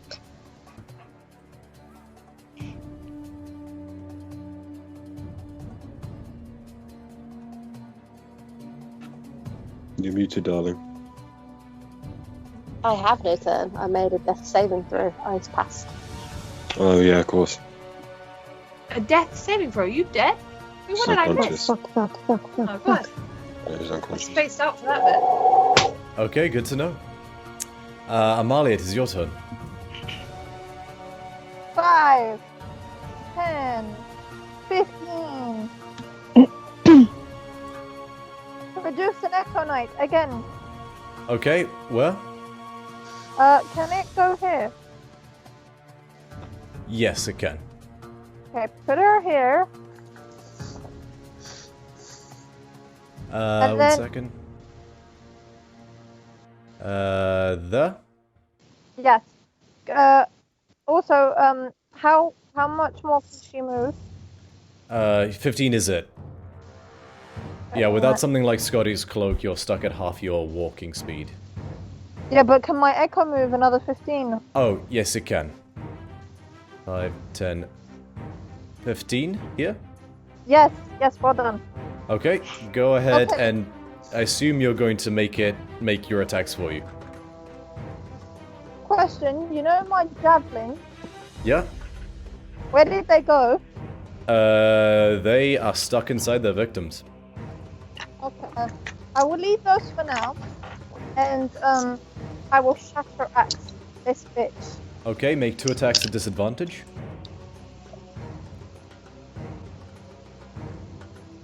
Is that no wonder if Scotty was the best candidate for that cloak in this fight? Good question. I'm so happy. What'd you get? I really need to take a picture of this because this is What did you get? 220s. 2 nat 20s? Yeah. Defila, that's where your rolls went. It's okay, everything's fine. I'm fine, everything's fine. Okay, so you know what happens, right? It's a D12 and then 6. Not 66. Don't get ahead of yourself. It is a D12 doubled plus your strength modifier, an additional 4d6 as the Shatterer obsidian axe seems to cut through the light itself and create like a as fragments of light like shrapnel fly in all directions. Bloody hell, Amalia. Okay, so D12 double. Yep. So I rolled a 6, so that is a 12 plus a 5. is 17. 17. And then what? How Yes. many D6s? 4d6. Okay, we're gonna start because we need to do this slowly because depending on what you rolled, there's also additional effects. Let me pull up the sheet. Oh, sheet. Oh my god, Yeah. Okay, so what was the first one? 6. The target speed is so the cold damage die. So you do d6 cold, and the target speed is halved until the end of your next turn. Roll the next die. 4. Okay, nothing happens, but you do deal 4 fire damage, which is underwater, so halved to 2. I'll need to remember that. So we're at 8 so far. This is for lightning. This one crackles yellow. What'd you roll? 6. So we're up to 14, and she can't take reactions now because of the lightning. And the last one is radiant damage. Track what was the number? 1 minute. 6. No, fuck off! I will take pictures. So you deal an extra 20 points of lightning, fire, radiant, and cold damage as the light just shatters like this axe. So yeah, when this axe rolls a natural 20, it rolls a natural fucking 20. And just cuts the light into a million pieces, so she can't take reactions. Her speed is halved, and she is miserable. I'm back! Finally! Okay. On initiative count 20, the shark dude is dead, so nothing happens. Ah, he was the one that did it all. Nice. No, each one of them does a different thing. Ah. But on his turn, he's just basically gonna all out. He just shouts, "For the queen! For the con—" Actually, no, he has to make a... He just takes the damage. Calliope, sorry, roll your Cloud of Daggers damage. Yeah. That's 4d4. 4, 8, 10. That was a 2. 12. For the... Bye-bye. And he is just turned into a cloud of soup, and the shark swims away. Free from its master.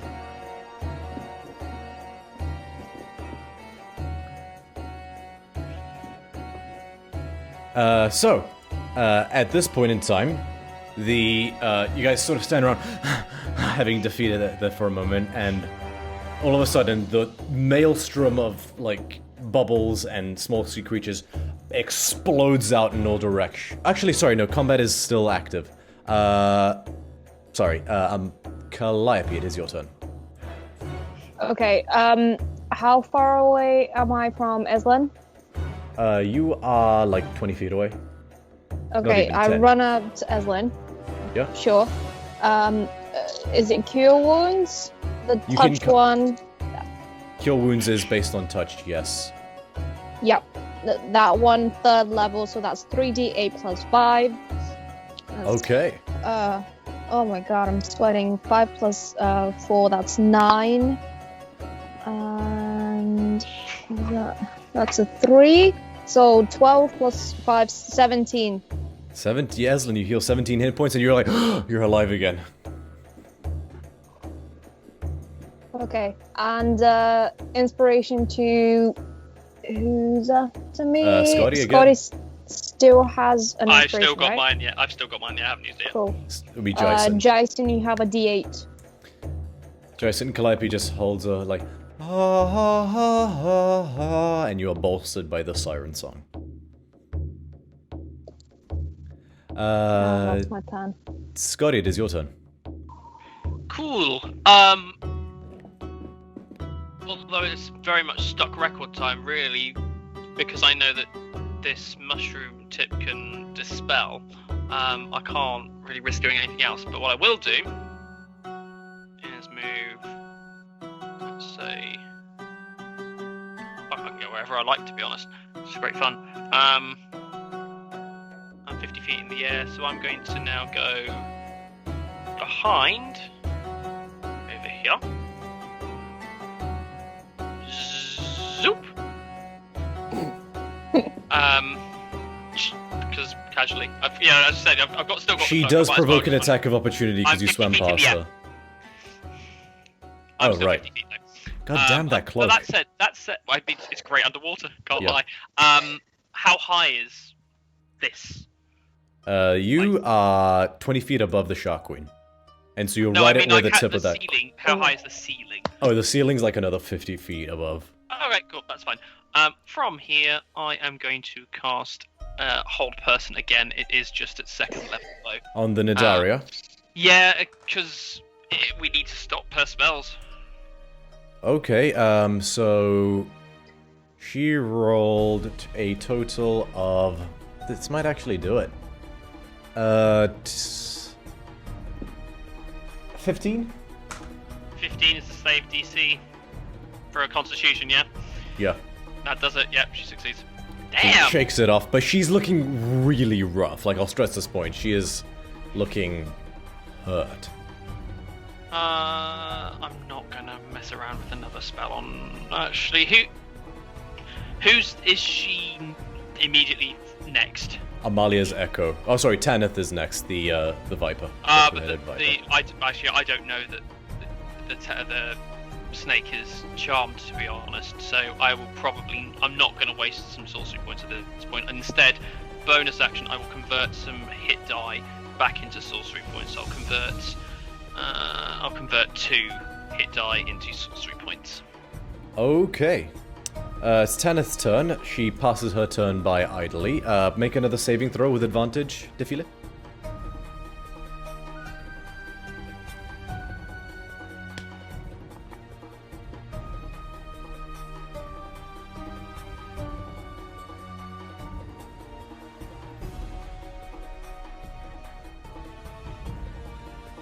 Saving throw with advantage, wisdom saving throw for the Amphisbaena. It's the end of its turn. Because it's charmed? Guys, am I audible? Yeah, I can hear you. Yeah, I can hear It's for, yes. It's for you, Ree. Oh, shoot. Wait, am I getting hit? No, it's your familiar. Your Viper's wisdom saving throw, your familiar's wisdom saving. I was really starting to freak out. I was I like... literally sat there and I'm like, wow, who needs to make this wisdom saving throw? Why is no one speaking? What's going Why on? is no one speaking? It's me. I'm so sorry. All right, let me make It's that fine. now. I was worried I had started talking gibberish because I was having a stroke or something. Okay, I got a 21. 21?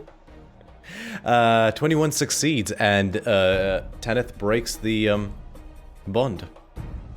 Oh, thank God for that. Alright. On her turn, the Nidaria, looking around panicked, is gonna see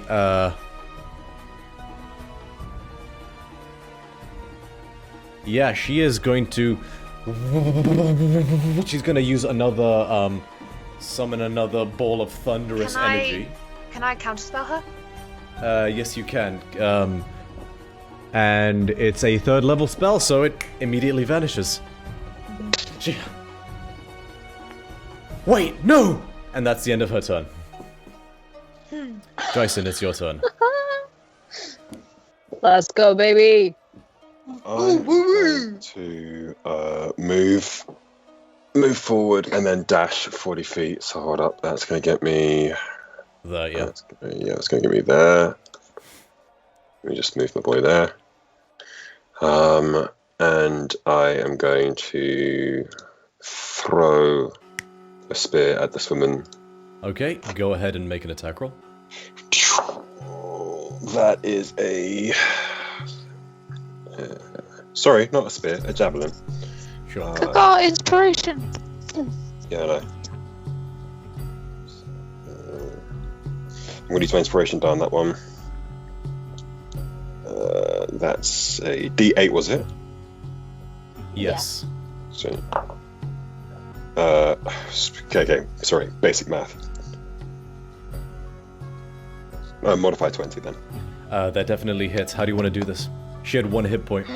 Again, like, Jason's very much, like, done with this whole fight. The same way that he poked that one guy with just frustration to move forward, he's, like, thrown it almost just, like, whatever. Yeah, so you're like, whoosh, and she just lifelessly falls off the edge. The way that this is going as well is he is very much, like, focused on the woman on the throne and, Okay.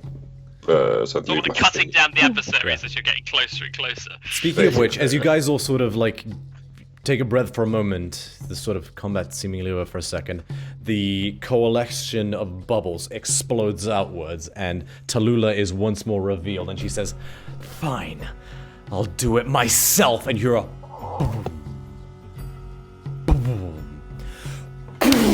bursting through the wall, the largest shark you have ever seen. Tell you what, let me just make him visible. Uh-oh. No, thank you. You know what? We're okay. We No can thanks, use our I choose imagination. life. They're so big. I hate sharks so much. Someone send a screenshot for Calliope. Wait, no, I'll see it in a minute. Oh no, this would be a good screenshot for you. As Tallulah moves up and climbs atop of him. Oh! I may have zoomed in slightly just for the power of that, but Thank you. Bloody hell!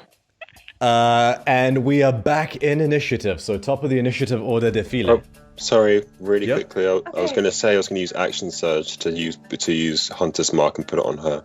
I'll let you do that. Yeah. Yeah, thank you. Oh wait, no, you can't because it's a bonus action spell. You can't convert an action into a bonus action. It's one additional action, so I can't use a bonus action on my turn. Did you use your bonus action? So I'm using Action Surge to take another action. Yes, but you can't use a spell that is a bonus action on an action. That is a thing from Pathfinder, but it is not a thing from 5th edition. So if you're using your action surge to cast Hunter's Mark, that's technically not rules as written. Okay, then can I take Action Surge back if that's not going to work? Yes, you can absolutely do that. Okay, sweet, cool. Yeah, sorry, I know it makes logical sense, but it's No, arranged that understood. way for... No, understand. Alright, Defile, it is your turn. Okay.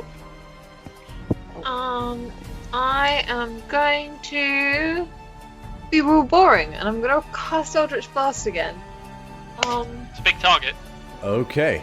It's a big target. If I miss, it's gonna be sad. Okay, I'm gonna roll 1 via D&D Beyond. Let's see how it goes, and then yeah, I'm rolling with my dice. I ain't doing that anymore.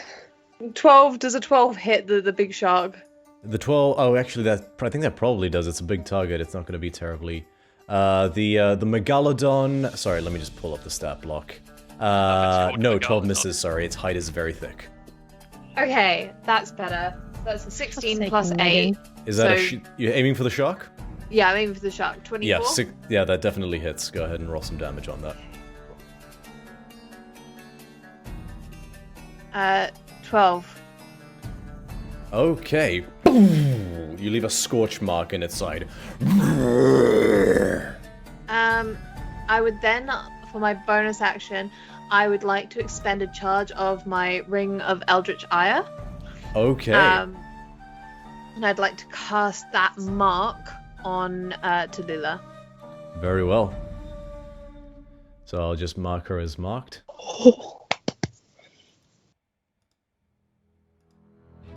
Yeah, I'll put the skull as marked for death. Cool.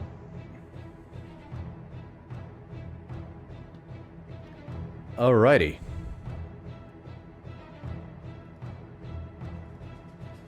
At the end of your turn, she's going to use one of her legendary actions.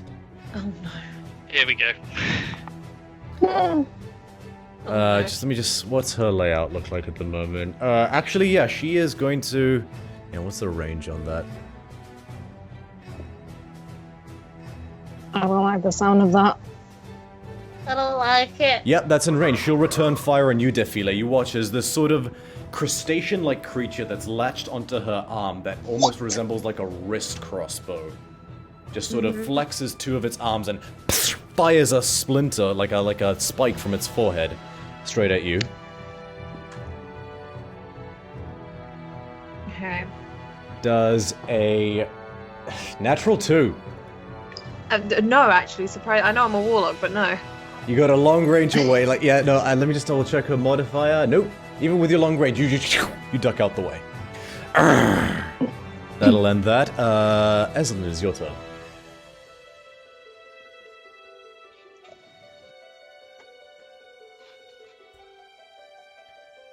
Keep in mind as well, Eslin, you can almost barely see Tallulah. She would take benefit from cover because the shark is so massive and she's on its back that it's kind of interposing somewhat. Wait a second. I mean, I can still You see that and perceive like a marked creature within 60 feet of you as though you had true sight. You do, Eslin does not. Goodbye. Oh, damn. Okay, never mind. I thought it was a dog. No, it's just me. Never mind. I tried. no worries. Also, seeing something with true sight doesn't stop objects from obstructing it. That seems like a dumb rule. I should be able to break through that with stupid other rules. God. You want to break through a megalodon? Alright, go ahead and let's see how I'm gonna do cool lightning. Okay. Your eyes begin to glow and coalesce and just...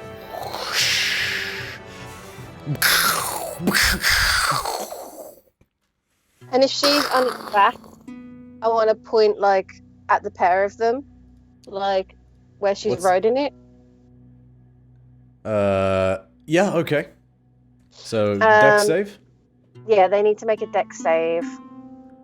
Okay. And I'm going to use my channel divinity. So she rolled a 19. That does succeed, but she takes half.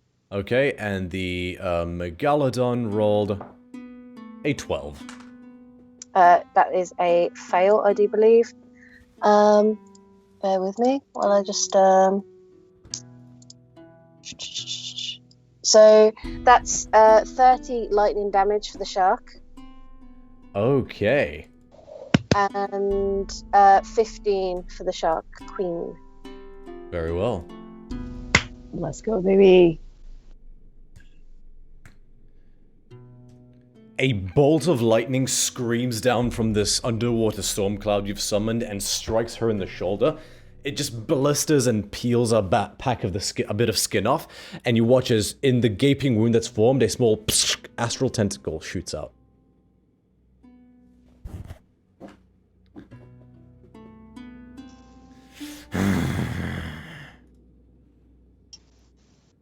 Anything else on your turn, Eslin?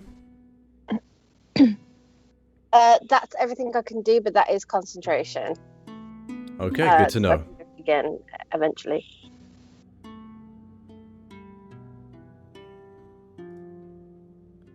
Alright, at the end of your turn, she's going to use another one of her legendary actions to command her mount to move up to its speed without provoking opportunity attacks.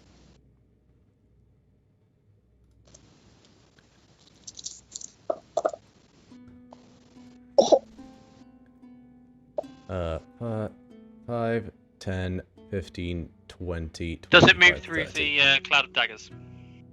It would do, actually, yeah. Oh, wait, no, Cloud of Daggers is... 1 minute. That's a tough one. Yeah, no, I know it's up. I'm just trying to gauge the size of this creature.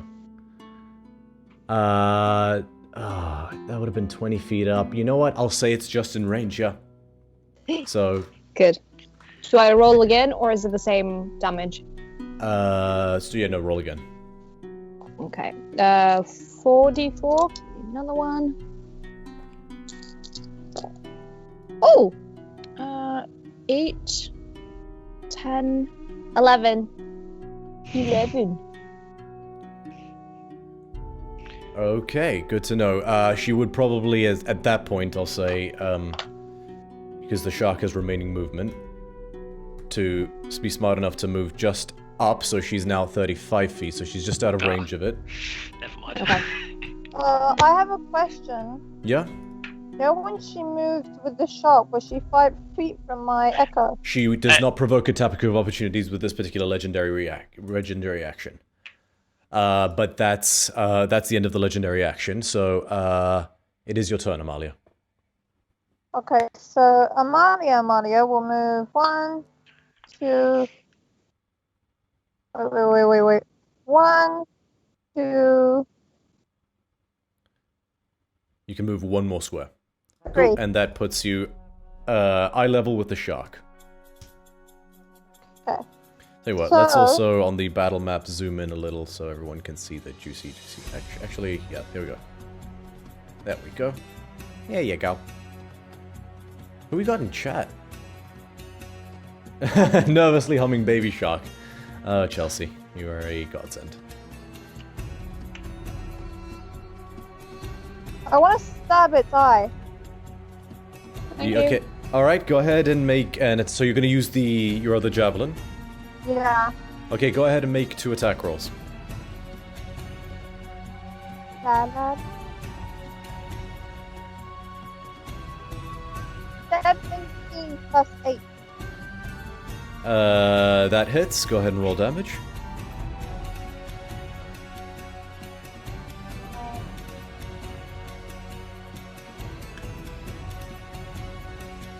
I'm rolling an 8 or 6. 6.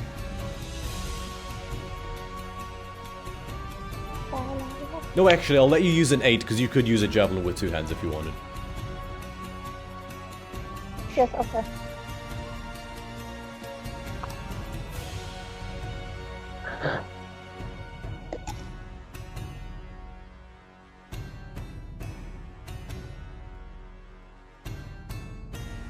12. Nice.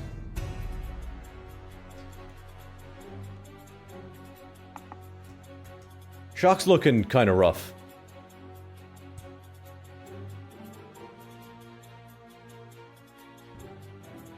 Question, how far up is it? You are 30 feet up from where the bridge is, and also you have one more attack. Okay, so you see the spear? Can I then, I stab it, can I then take it out and stab it again and then take it out? Yeah, you can do 2 stab it, that's fine, yeah. The only reason the other ones were embedded in the victims is because you threw them. Yeah, no, that's fine. 18. What's 18 plus 8?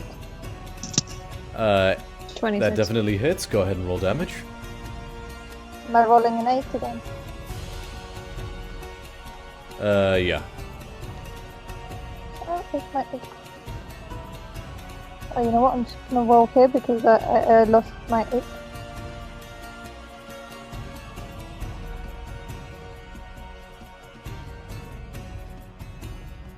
$12.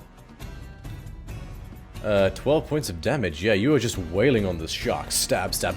Oh, I almost forgot. I need to roll initiative for the shark. I'm so sorry.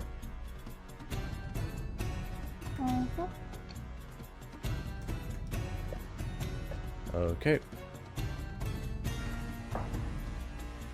Very well. Question, you guys can't see the initiative order, can you? No. Okay, cool. No. Did All you right. want us to? No. I did not want you to. Cool. Calliope, it's your turn. Okay. As much as I can move straight ahead. That would Is be it 30 feet? 15 feet because you're underwater. And you Does can. the seafarer cloak not help me? Oh, sorry. Yes, I always forget that you have that. I apologize. Yes, you can. So you can get up there, and you would be, I'd say roughly 20 feet up at this point. Yeah, sure. Is Jason within... What's the range? 60 feet. Yeah, he's definitely within 60 feet. Healing word. Sorry, 3rd level. And that is 1, 2, 3. Oh, it's only 3. Okay. 3d4 plus 5. 6. 10 plus 5. 15 points healing. Thank you very much. Okay. So ready to do. And for my action, can I throw a dagger? Is that disadvantage? You can't. Oh, sorry. Healing word. Sorry, I forgot. Yeah, you can throw a dagger. Would definitely be a disadvantage. I'm sorry. Okay. You could use your chill touch cantrip potentially if you liked. Can I? Yeah, cantrips work underwater without any problems. Oh, okay. No, because I thought bonus action was a spell. Yes, but you can still cast a spell if the other one is a cantrip. So you can cast a spell and a cantrip on your turn, provided they don't take up the same action. Okay, so definitely chill touch at the Alright, go ahead and make an attack roll. As queen. once more, the ghostly hand comes out of your hand. And Come on, Kevin, let's go. there's a big shark between you, so she does have half cover, so that'll affect her AC. Fuck. Well, that was a 19 plus 3. Oh yeah, that hits. That definitely hits. You almost curveball that hand, and it sort of does the like laps around the shark and just grabs her face, and like a section of her face rots. So that was a 2d8, and I have an 8 and a 5, 13. Nice. And that's the end of my turn. Okay. At the end of your turn, it is Tallulah turn. Uh-huh. Uh-oh.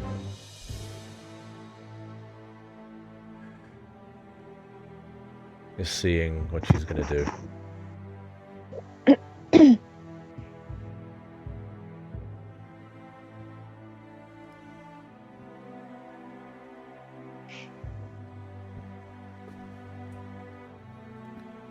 One moment.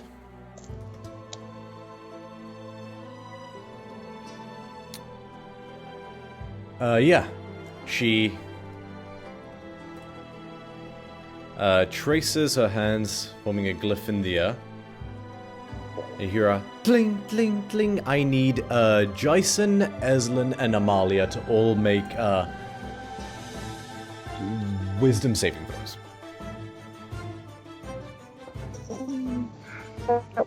5. 5? 26. 26? And Amalia? 5. 5. Jason and Amalia, you are slowed. More than they already are. So our movement is half as well, right? Movement is... yeah, so just to clarify, under the effects of the slow spell, we need you guys to remember this. Your movement is halved again. Yeah, so, okay, cool. So 10 and 5, respectively. You have a -2 penalty to AC and dexterity saving throws, and you can't use reactions. On your turn, you can either use an action or a bonus action, not both. And you can't make more than one melee or ranged attack during this turn. Okay, If you attempt to cast a spell with a time of 1 action, roll a d20 on 11 or higher. The spell doesn't take effect until your next turn, which doesn't really apply to you guys. Cool. Okay. Two worst people to get with that. Yeah, agreed. Shit. Do you have to spell magic or something? I just put a little, I know there's technically the silence symbol, but I don't have time to read through all those. Okay. That will end that. I think there's nothing else she can do on her turn. Yeah, that's it. Is slow it is- concentration? Yes it is. So, Scotty, it is your turn. Okay. I'm fed up of trying to use hold person. So, we're gonna go a bit differently. So, I'm just gonna casually swim all the way over here. I'm going to first huck a poison spray at the mana. I was gonna say the mana wrath. No, I'm not hooking at Eslin. At the Jaws 3 facsimile. Yep. Con check, yeah? Yes, please. That is a d12, not a d20. He's a chunky boy, so hopefully that adds up. Yeah, 16? 16 succeeds, that's fine. And I will then, because I've got to do it really, I am, as a bonus action, going to... Oh no, I don't think this is right. Let me just make sure I might bugger this up. I can't do what I was planning to do. Because I need to have the action to do it. Okay, never mind. Then I'm going to use 2 sorcery points. And as a bonus action, I'm going to try again. I'm going to try and attempt to cast Hold Person at the Queen. Okay, so... I got my action economy wrong and I've ruined that. No worries. It's a con save for her, right? Yes, it is. Yeah, 'cause 13? I'm doing... what, sorry? 13? 13 fails. You will use a legendary resistance to automatically succeed on the saving throw. Fuck a duck. I mean, we need to chop them off, I suppose. Yeah. Yeah, that's my turn. I've just ended up right in the thick of it. Whoops. Okay, Never mind. at the end of your turn, you are... no, you're just out of her reach. I'm right there. I should be... you swam... Did you swim up to right in front of her? I have to be within 10 feet, so I would be pretty much like... And I'll be honest, I'm probably within... Yeah, the same height she is, so let me correct that. So in that case, she's going to use her last legendary action at the end of your turn to do 1 weapon attack, and she holds up this large lance, which is like a very elongated crab claw, and she's going to do a swipe at you. Okay. Does a 24 hit? Yes. Okay, you take 9 points of piercing damage. 2, 3, Okay. Plus another 8 points of force damage as the lance has sort of this astral effect that makes the claw even bigger, and you are grappled by the elongated astral claw. Brilliant. As a reaction, I use the blood that she has spilled to fuel a reaction spell casting of Hold Person again at her. You can do that? Yep, so let me get the reading for this. Okay, no, I believe magic. you. I was just surprised. Cool. It's a fun one. I'll make sure because I didn't use my reactions. So okay, bleed so magic. another When I take constitution. slashing, bludgeoning, or piercing, I can spend 2 sorcery points and use my reaction to cast one spell that would normally require that targets one person. So. Okay. She rolled a grand total of 17. Succeeds. Okay. Never mind. Unfortunate. Okay, that'll be the end of her legendary action. It's Tanith's turn.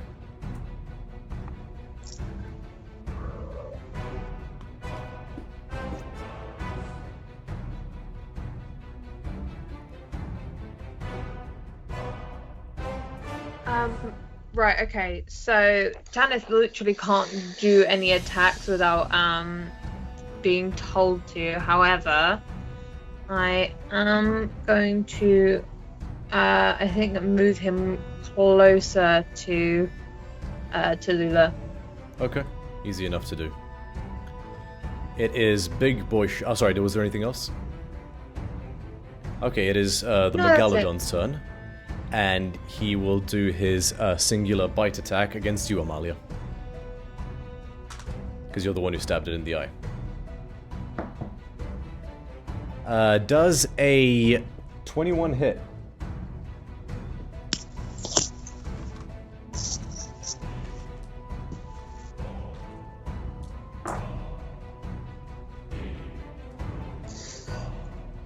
You take 18 points of piercing damage and you are grappled by this thing's massive maw.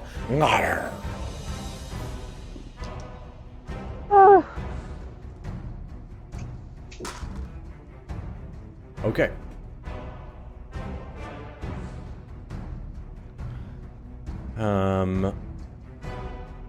Jason, it is your turn. Sweet. So I can move 10 feet. Cool. So I'm moving up 10 feet. So I'll take the same space as Scotty, even though I guess I'm... Yeah, it'll be the same space. I But can she's move out like... the way so it's easy to see. Yeah, but she's 5 feet upwards, right? Yeah, Sweet. And I can still take one action, but not a bonus action. correct. And you can make one attack with it. Yep, that's fine. If I use Action Surge, will that allow me to use two attacks or not? Even though it's a special thing? Even though it's I believe slow supersedes that. Hang on. Regardless of the creature's abilities of magic items, it can't make more than one melee or ranged attack when it's done. Okay, That cool. is specifically spelled out in slow. That's fine. I'll attack her anyway. Never mind, misses. Okay, you get to repeat your saving throw at the end of that, though. Okay, is it Constitution or Wisdom. Wisdom? That's a 3, never mind. Okay. Top of the initiative order, Defile. Okay, so the Defile is going to cast. I really just want to say them again. It's just my thing. It is the ultimate concentration breaker. Mm-hmm. It really is. She's going to cast that on Tallulah. I use my own dice because I don't trust that. 9 plus 8. 17. So does 17 hit Tallulah? 17 does hit Tallulah. Amazing. Let me just roll again. Okay, then that means that 19 will definitely hit her. Yes. Okay, so d10 plus 5.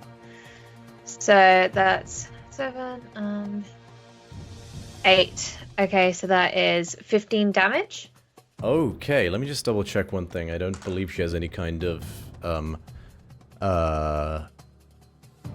yeah, no concentration check advantages, so 15? Mm-hmm. Okay, so... And she needs to roll above a 10 on her concentration check. Ha! She rolled a 3, and her modifier is not enough, so you guys are no longer slowed. Yay! Yay! Good Good job. So, for my bonus action, I'm going to command Tanith to bite her. Okay. Anything with your tentacle? Okay, no, so that's your bonus action to command Tanith to bite her. Okay, cool. Oh, she gets. Wait, hold up. Wait. With the... You can move the tentacle on your turn and make another attack. I I believe know it's like a spiritual that weapon. much, but is it? It's one choice. Gain 1 + 2 attack. So she actually takes an extra 2 damage from the Ring of Fire being on her. Very nice. Okay. And it has a -1 penalty to saving throws against me. She is not Okay, looking cool. too awesome. Yay! Damn a girl. Okay. Okay. Next up on the initiative order, Eslam.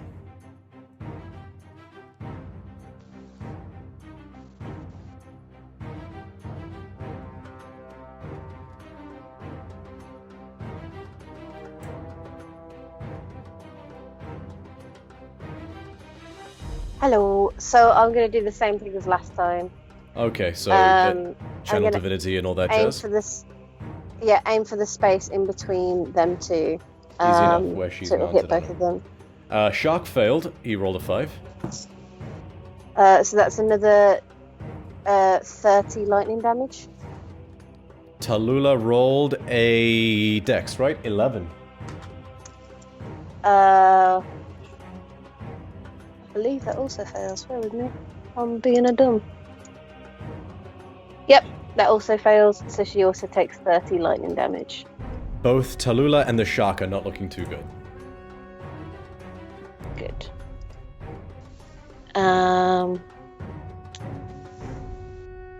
Yeah, that's everything I can do, I believe. Very well.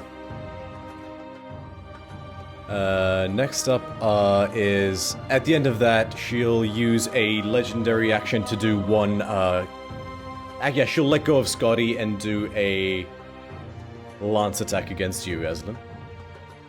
Does that mean I'm no longer grappled? Actually, Sorry to ask. yeah, no, she would do that. She's gonna use 2 legendary actions, and she's gonna command her shark to bite you, Eslan. He gets to make 1 attack against you. Fuck. Like, Natural 19.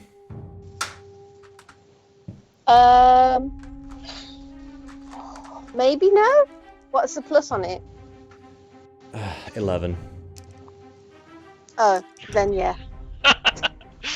Although, Wrath of the Storm, I Sure. will use that, thank you. 1 second. 6, 8... Sorry, 11...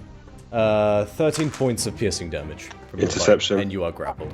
Okay, go ahead, Jason. How much did you say it was? 13. That's 13. Hey! So, Jason, you basically just hold out a javelin and it's like, ugh! It's literally, so, like, as Jason does it, it's like it gets stuck between his teeth, but Yeah. Jason is still staring down the queen as he's doing it. You guys have never seen Jason look this pissed. Can you Okay. make a dex save as well? Sure. That's cocked. 17 total? 5 points of lightning damage. Okay. Eslan is... Oh, sorry, that's... So... yeah, that was... Amalia, it's your turn.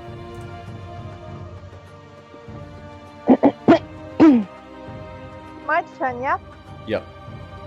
Okay. Okay, let's try this. Question. Yep. Can I cause a vampiric touch upon the shot? Yes, you can. Let me double check the, wording of it. Vampiric touch. But I believe you are able to do such a thing. So, on a... Make a melee spell attack. Yeah, so you can make a melee spell attack. That wouldn't be a disadvantage. On a hit, the target takes 3d6. Remember, you're using a spell attack modifier, which is not the same as your weapon attack modifier. Yeah, but it's me asking Erebos to like summon. Yes, but it's based off of your wisdom and your proficiency bonus as opposed to your strength and your proficiency bonus. Yeah, I know. So that would be... so yeah, go ahead and make an attack roll, and I believe that is a +4 to your hits. Yep.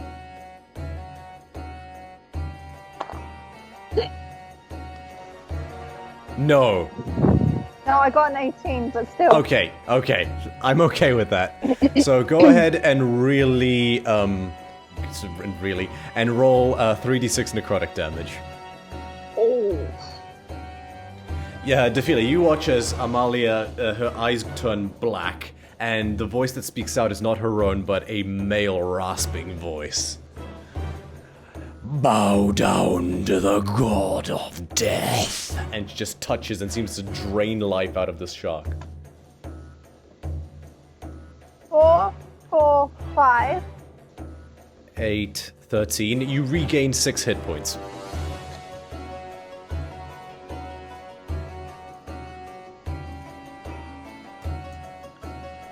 Okay, I believe that is your turn though, unless you want to do something with your echo.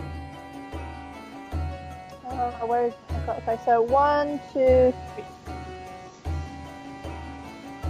And you can consume some of those slots you had before to, do... No, not that. It moves across 1 to Scotty, and... Scottinus isn't there, I just moved that so Jason could get, so you could get there if need be. Okay, so 1, and then where Jason is, and then where the Echo's gonna stand in front of the Eslin. It can't really, it's you guys are all too close together.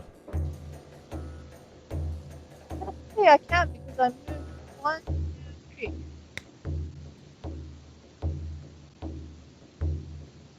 You can't so you're gonna try get between Eslin and the creature.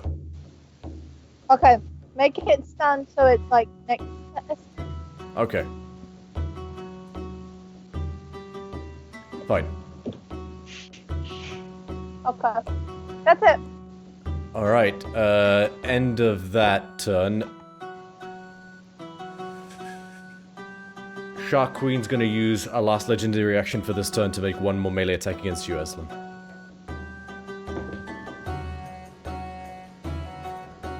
Does a... I think so, but I'll double check.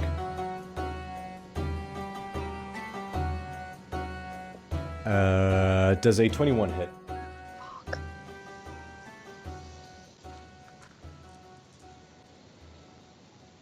Eslin? Yup. Wrath of the Storm, though. Okay. You take... I rolled a 1 and a 2. 4 points of piercing damage and 2 points of force damage. Okay. Oh, nice. And- She still needs to make a dexterity saving throw. 17? It passes, but she still takes half. Okay. So she takes 3. Lightning Okay. damage. Looking a little rough. Cool. Cool. After that, it is Calliope's turn. Okay, Sorry, I should also add, every time you guys seem to be doing damage to her, you see a small tentacle sprout up from her wound. A small little radiant astral tentacle. okay. And she's Can like, I cast? She looks fearful. Yeah? Actually, can I move as close as I can to her Yeah? and cast blindness, deafness? Yes, you can. So that would be... So you can you can swim up to about... Yeah, you can swim up to be about level with her and then cast blindness, deafness. What saving throw is that? Con. She rolled a total of 11, Fails. but she will use a legendary resistance to automatically succeed. Cool.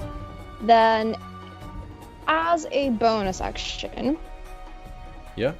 can I use my Mantle of Majesty? You can use it twice. I haven't used it. Isn't that the thing that gave us movement at the start? No, that was Mantle of Inspiration. Mantle of Majesty. Don't you have to spend a minute singing for that one? So, oh no, Mantle of Majesty is when you do the command thing. Yeah. Sorry, I forgot about that. You get to cast command for the next minute as a bonus action every turn for free. Glamour Bards, yes you can. Go ahead. Cool. What command do you utter? Phrase. Okay. Does it automatically? No. There is definitely a saving throw. Okay. She rolled a... What is it? I don't... It's command, so I think it's wisdom, but double check for me. Actually, I'll pull it up, yeah. Command. It should say under Mantle of Majesty if it says anything different, but I believe it is just command, and it is a wisdom saving throw, so... If it's a bar thing, though, doesn't that come from her charisma instead? It comes from her charisma, that's the DC, but it is a wisdom saving throw. Sorry, understood you. It doesn't say. So it just says cast command, right? Yeah. Then it would be the spell command, which is a wisdom saving throw, which she rolled a 16 for? 16 is the thing. Yeah, you got 9 more uses of it. Cool. Okay. Freeze! Bitch, freeze! Freeze! Yeah, pretty much. That's how you guys beat the Spectator.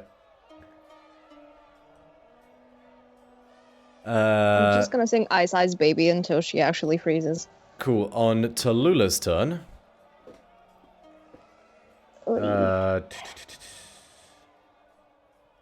just check something.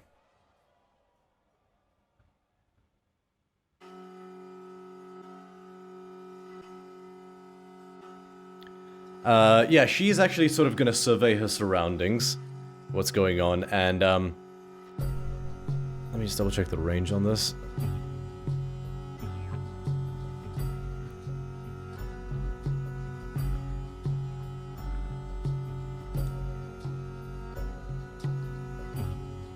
Yeah, she will, so it's slightly different to what I planned. She looks straight at you, Diffie. She looks at the tentacle you summoned, then she looks at you and says, "That's cute." And then she will cast Tentacle Lash, and she draws her hand back, and her own astral tentacle erupts straight, like, similar to yours, but hers is sort of a more radiant yellowy color, and just in this enormous long swipe that goes on for 30 feet, and like a whip, just slams it down on...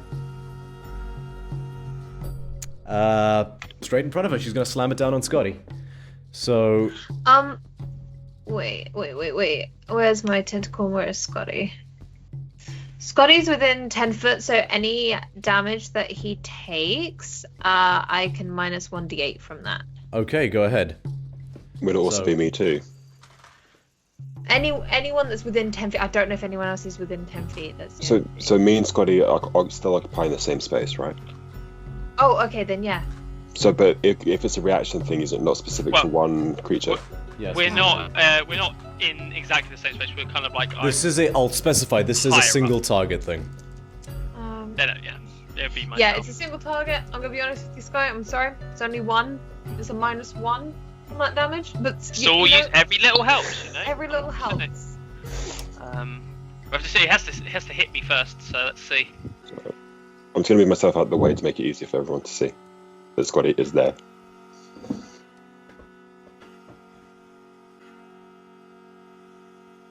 Yeah, okay, so she's gonna make, I believe it's an attack roll. If it's the Tentacle Lash one that you sent me from the book, yeah, yep. Melee spell attack. So her spell modifier is pretty good.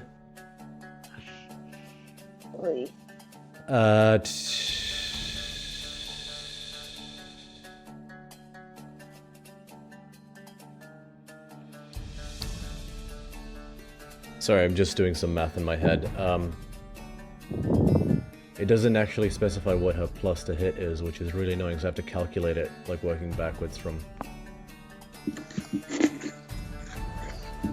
A DC bonus is 8 plus your proficiency modifier plus your spellcasting ability, right? The base number is 8. Yeah. That sounds right, yeah. Yeah, okay, cool. So that would be... yeah. Does a 17 hit, Skatinos? Right, it would, however, I'm going to use my reaction to cast Shield. Okay. And that raises my AC, and it raises my AC to 18, which does defend against it. Yeah, boom, bounces off. And that's all she can do that turn. I just saw how much damage that was going to do. Yeah, and that's all she can do this turn, because it's supposed to... Yeah, that's it.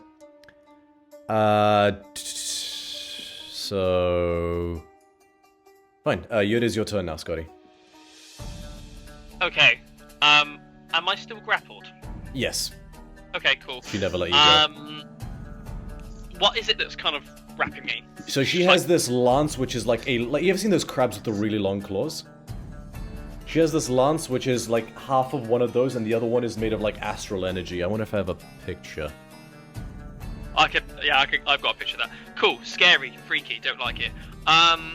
I have had, I'm going to do what I was attempting to do last turn, but I got my action economy wrong. And having had enough of... There we go, that is what the lance looks like. I don't like it.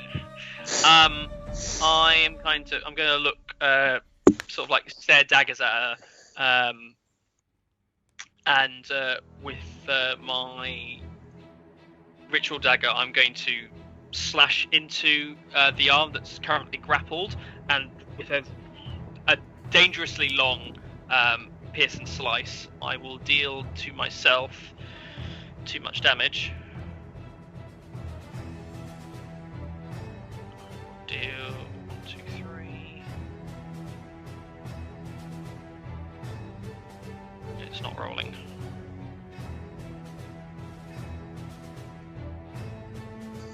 Rolling for anyone? Cool. I deal 12 necrotic damage to myself, but I cast Blood Extraction. Okay. And I'm going to center it. Let's draw the sphere, so we can work with that.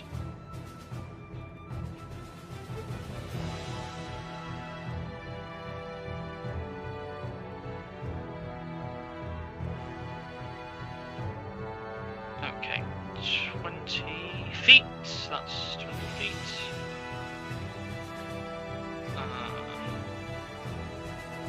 Okay, I think I'm going to get the snake in this. Very sorry. But yes, I'm going to conjure the orb to pretty much entirely encompass the shark. Okay. In fact, I'd like to conjure it inside the shark, but I can't. So yeah, I'll conjure it where I am there. Cool. And End your turn, and they have to roll, right? that's it. Yeah. And Okay, that so the used my shark bonus action. That's it. rolled a pretty good 21, Yeah, that succeeds. and Tallulah rolled pretty good as well. Also a 21. Okay, so they both take half of. Am I rolling the d12 or the d6? D12, definitely D12. Okay. They both take half of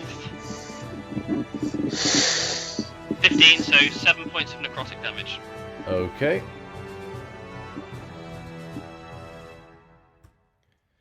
Shark is looking miserable, and Tallulah as well. Like, just the gashes she's got that are sort of starting to emit little radiant bits of light and like little sort of bleedy little tentacles of ethereal light. Just like a new one just opens up and just. She's looking pretty damn rough.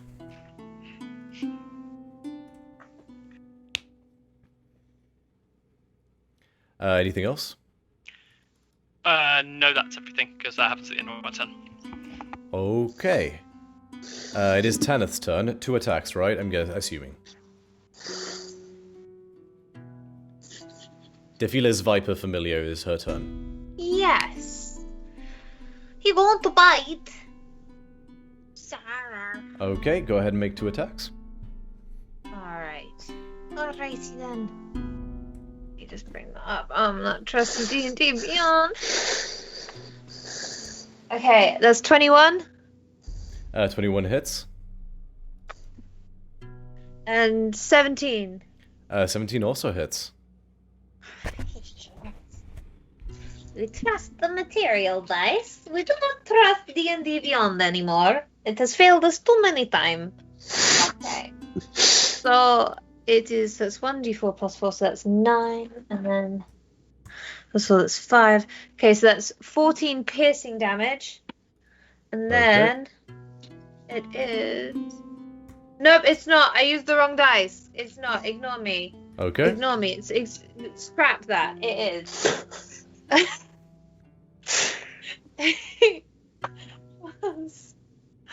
it's not too far. Okay, it's 19. 13. I don't know what I'm talking about. 13 piercing damage. Okay.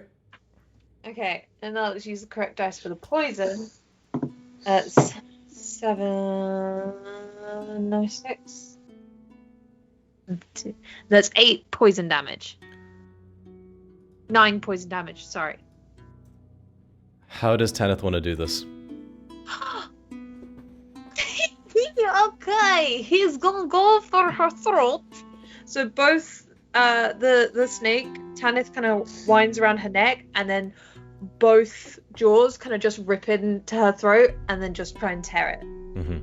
And Tanith, so both jaws grab around it, injecting the poison and just rip her throat open, and just her lifeblood pours out of her. And she's like, and just this little radiant light keeps bleeding out of her, and these little tentacles erupt out of her and just start seeping down out of her. And she just like looks at you. You think this is over?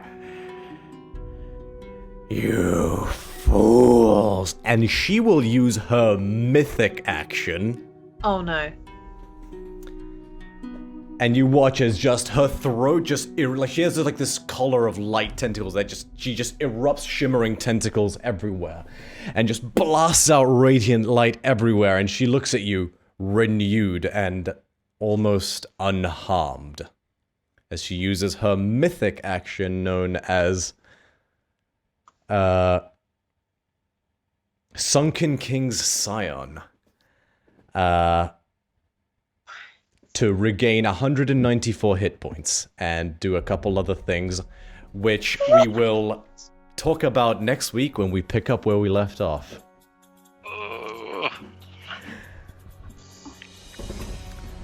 I've wanted to use a mythic action for so long!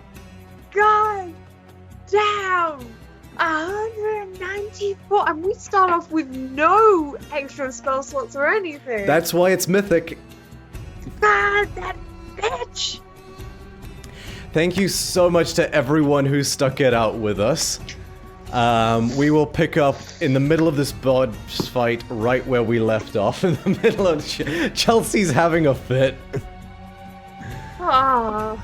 So yeah, that is, for anyone who doesn't know, mythic actions. They are a thing unique to certain boss monsters of Mythic Odysseys of Theros, where it's basically like fighting two of the same creature in a same row. So basically they can like regain all of a bunch more hit points, and they gain a bunch of extra things that they can do. It's sort of like a, think of it in like those JRPGs where there's like the boss transforms. We're in second DPS phase. Yeah, you're in second DPS phase. Are we keeping the same initiative? Oh yeah, same initiative, so it's going to be exactly the same as we left off. So that was And I have no spell slots. No. I have one spell slot left, but it's okay because you know what Eldritch Blast doesn't need? A spell slot. So it's right after things, so it's the Megalodon's turn next. Okay, cool. Thanks so much to everybody. I can hold person 9 more times. Sorry. Thanks so much to everybody who stuck it out with us. We are DC30. Have a lovely evening. We're gonna die. Bye. Good night.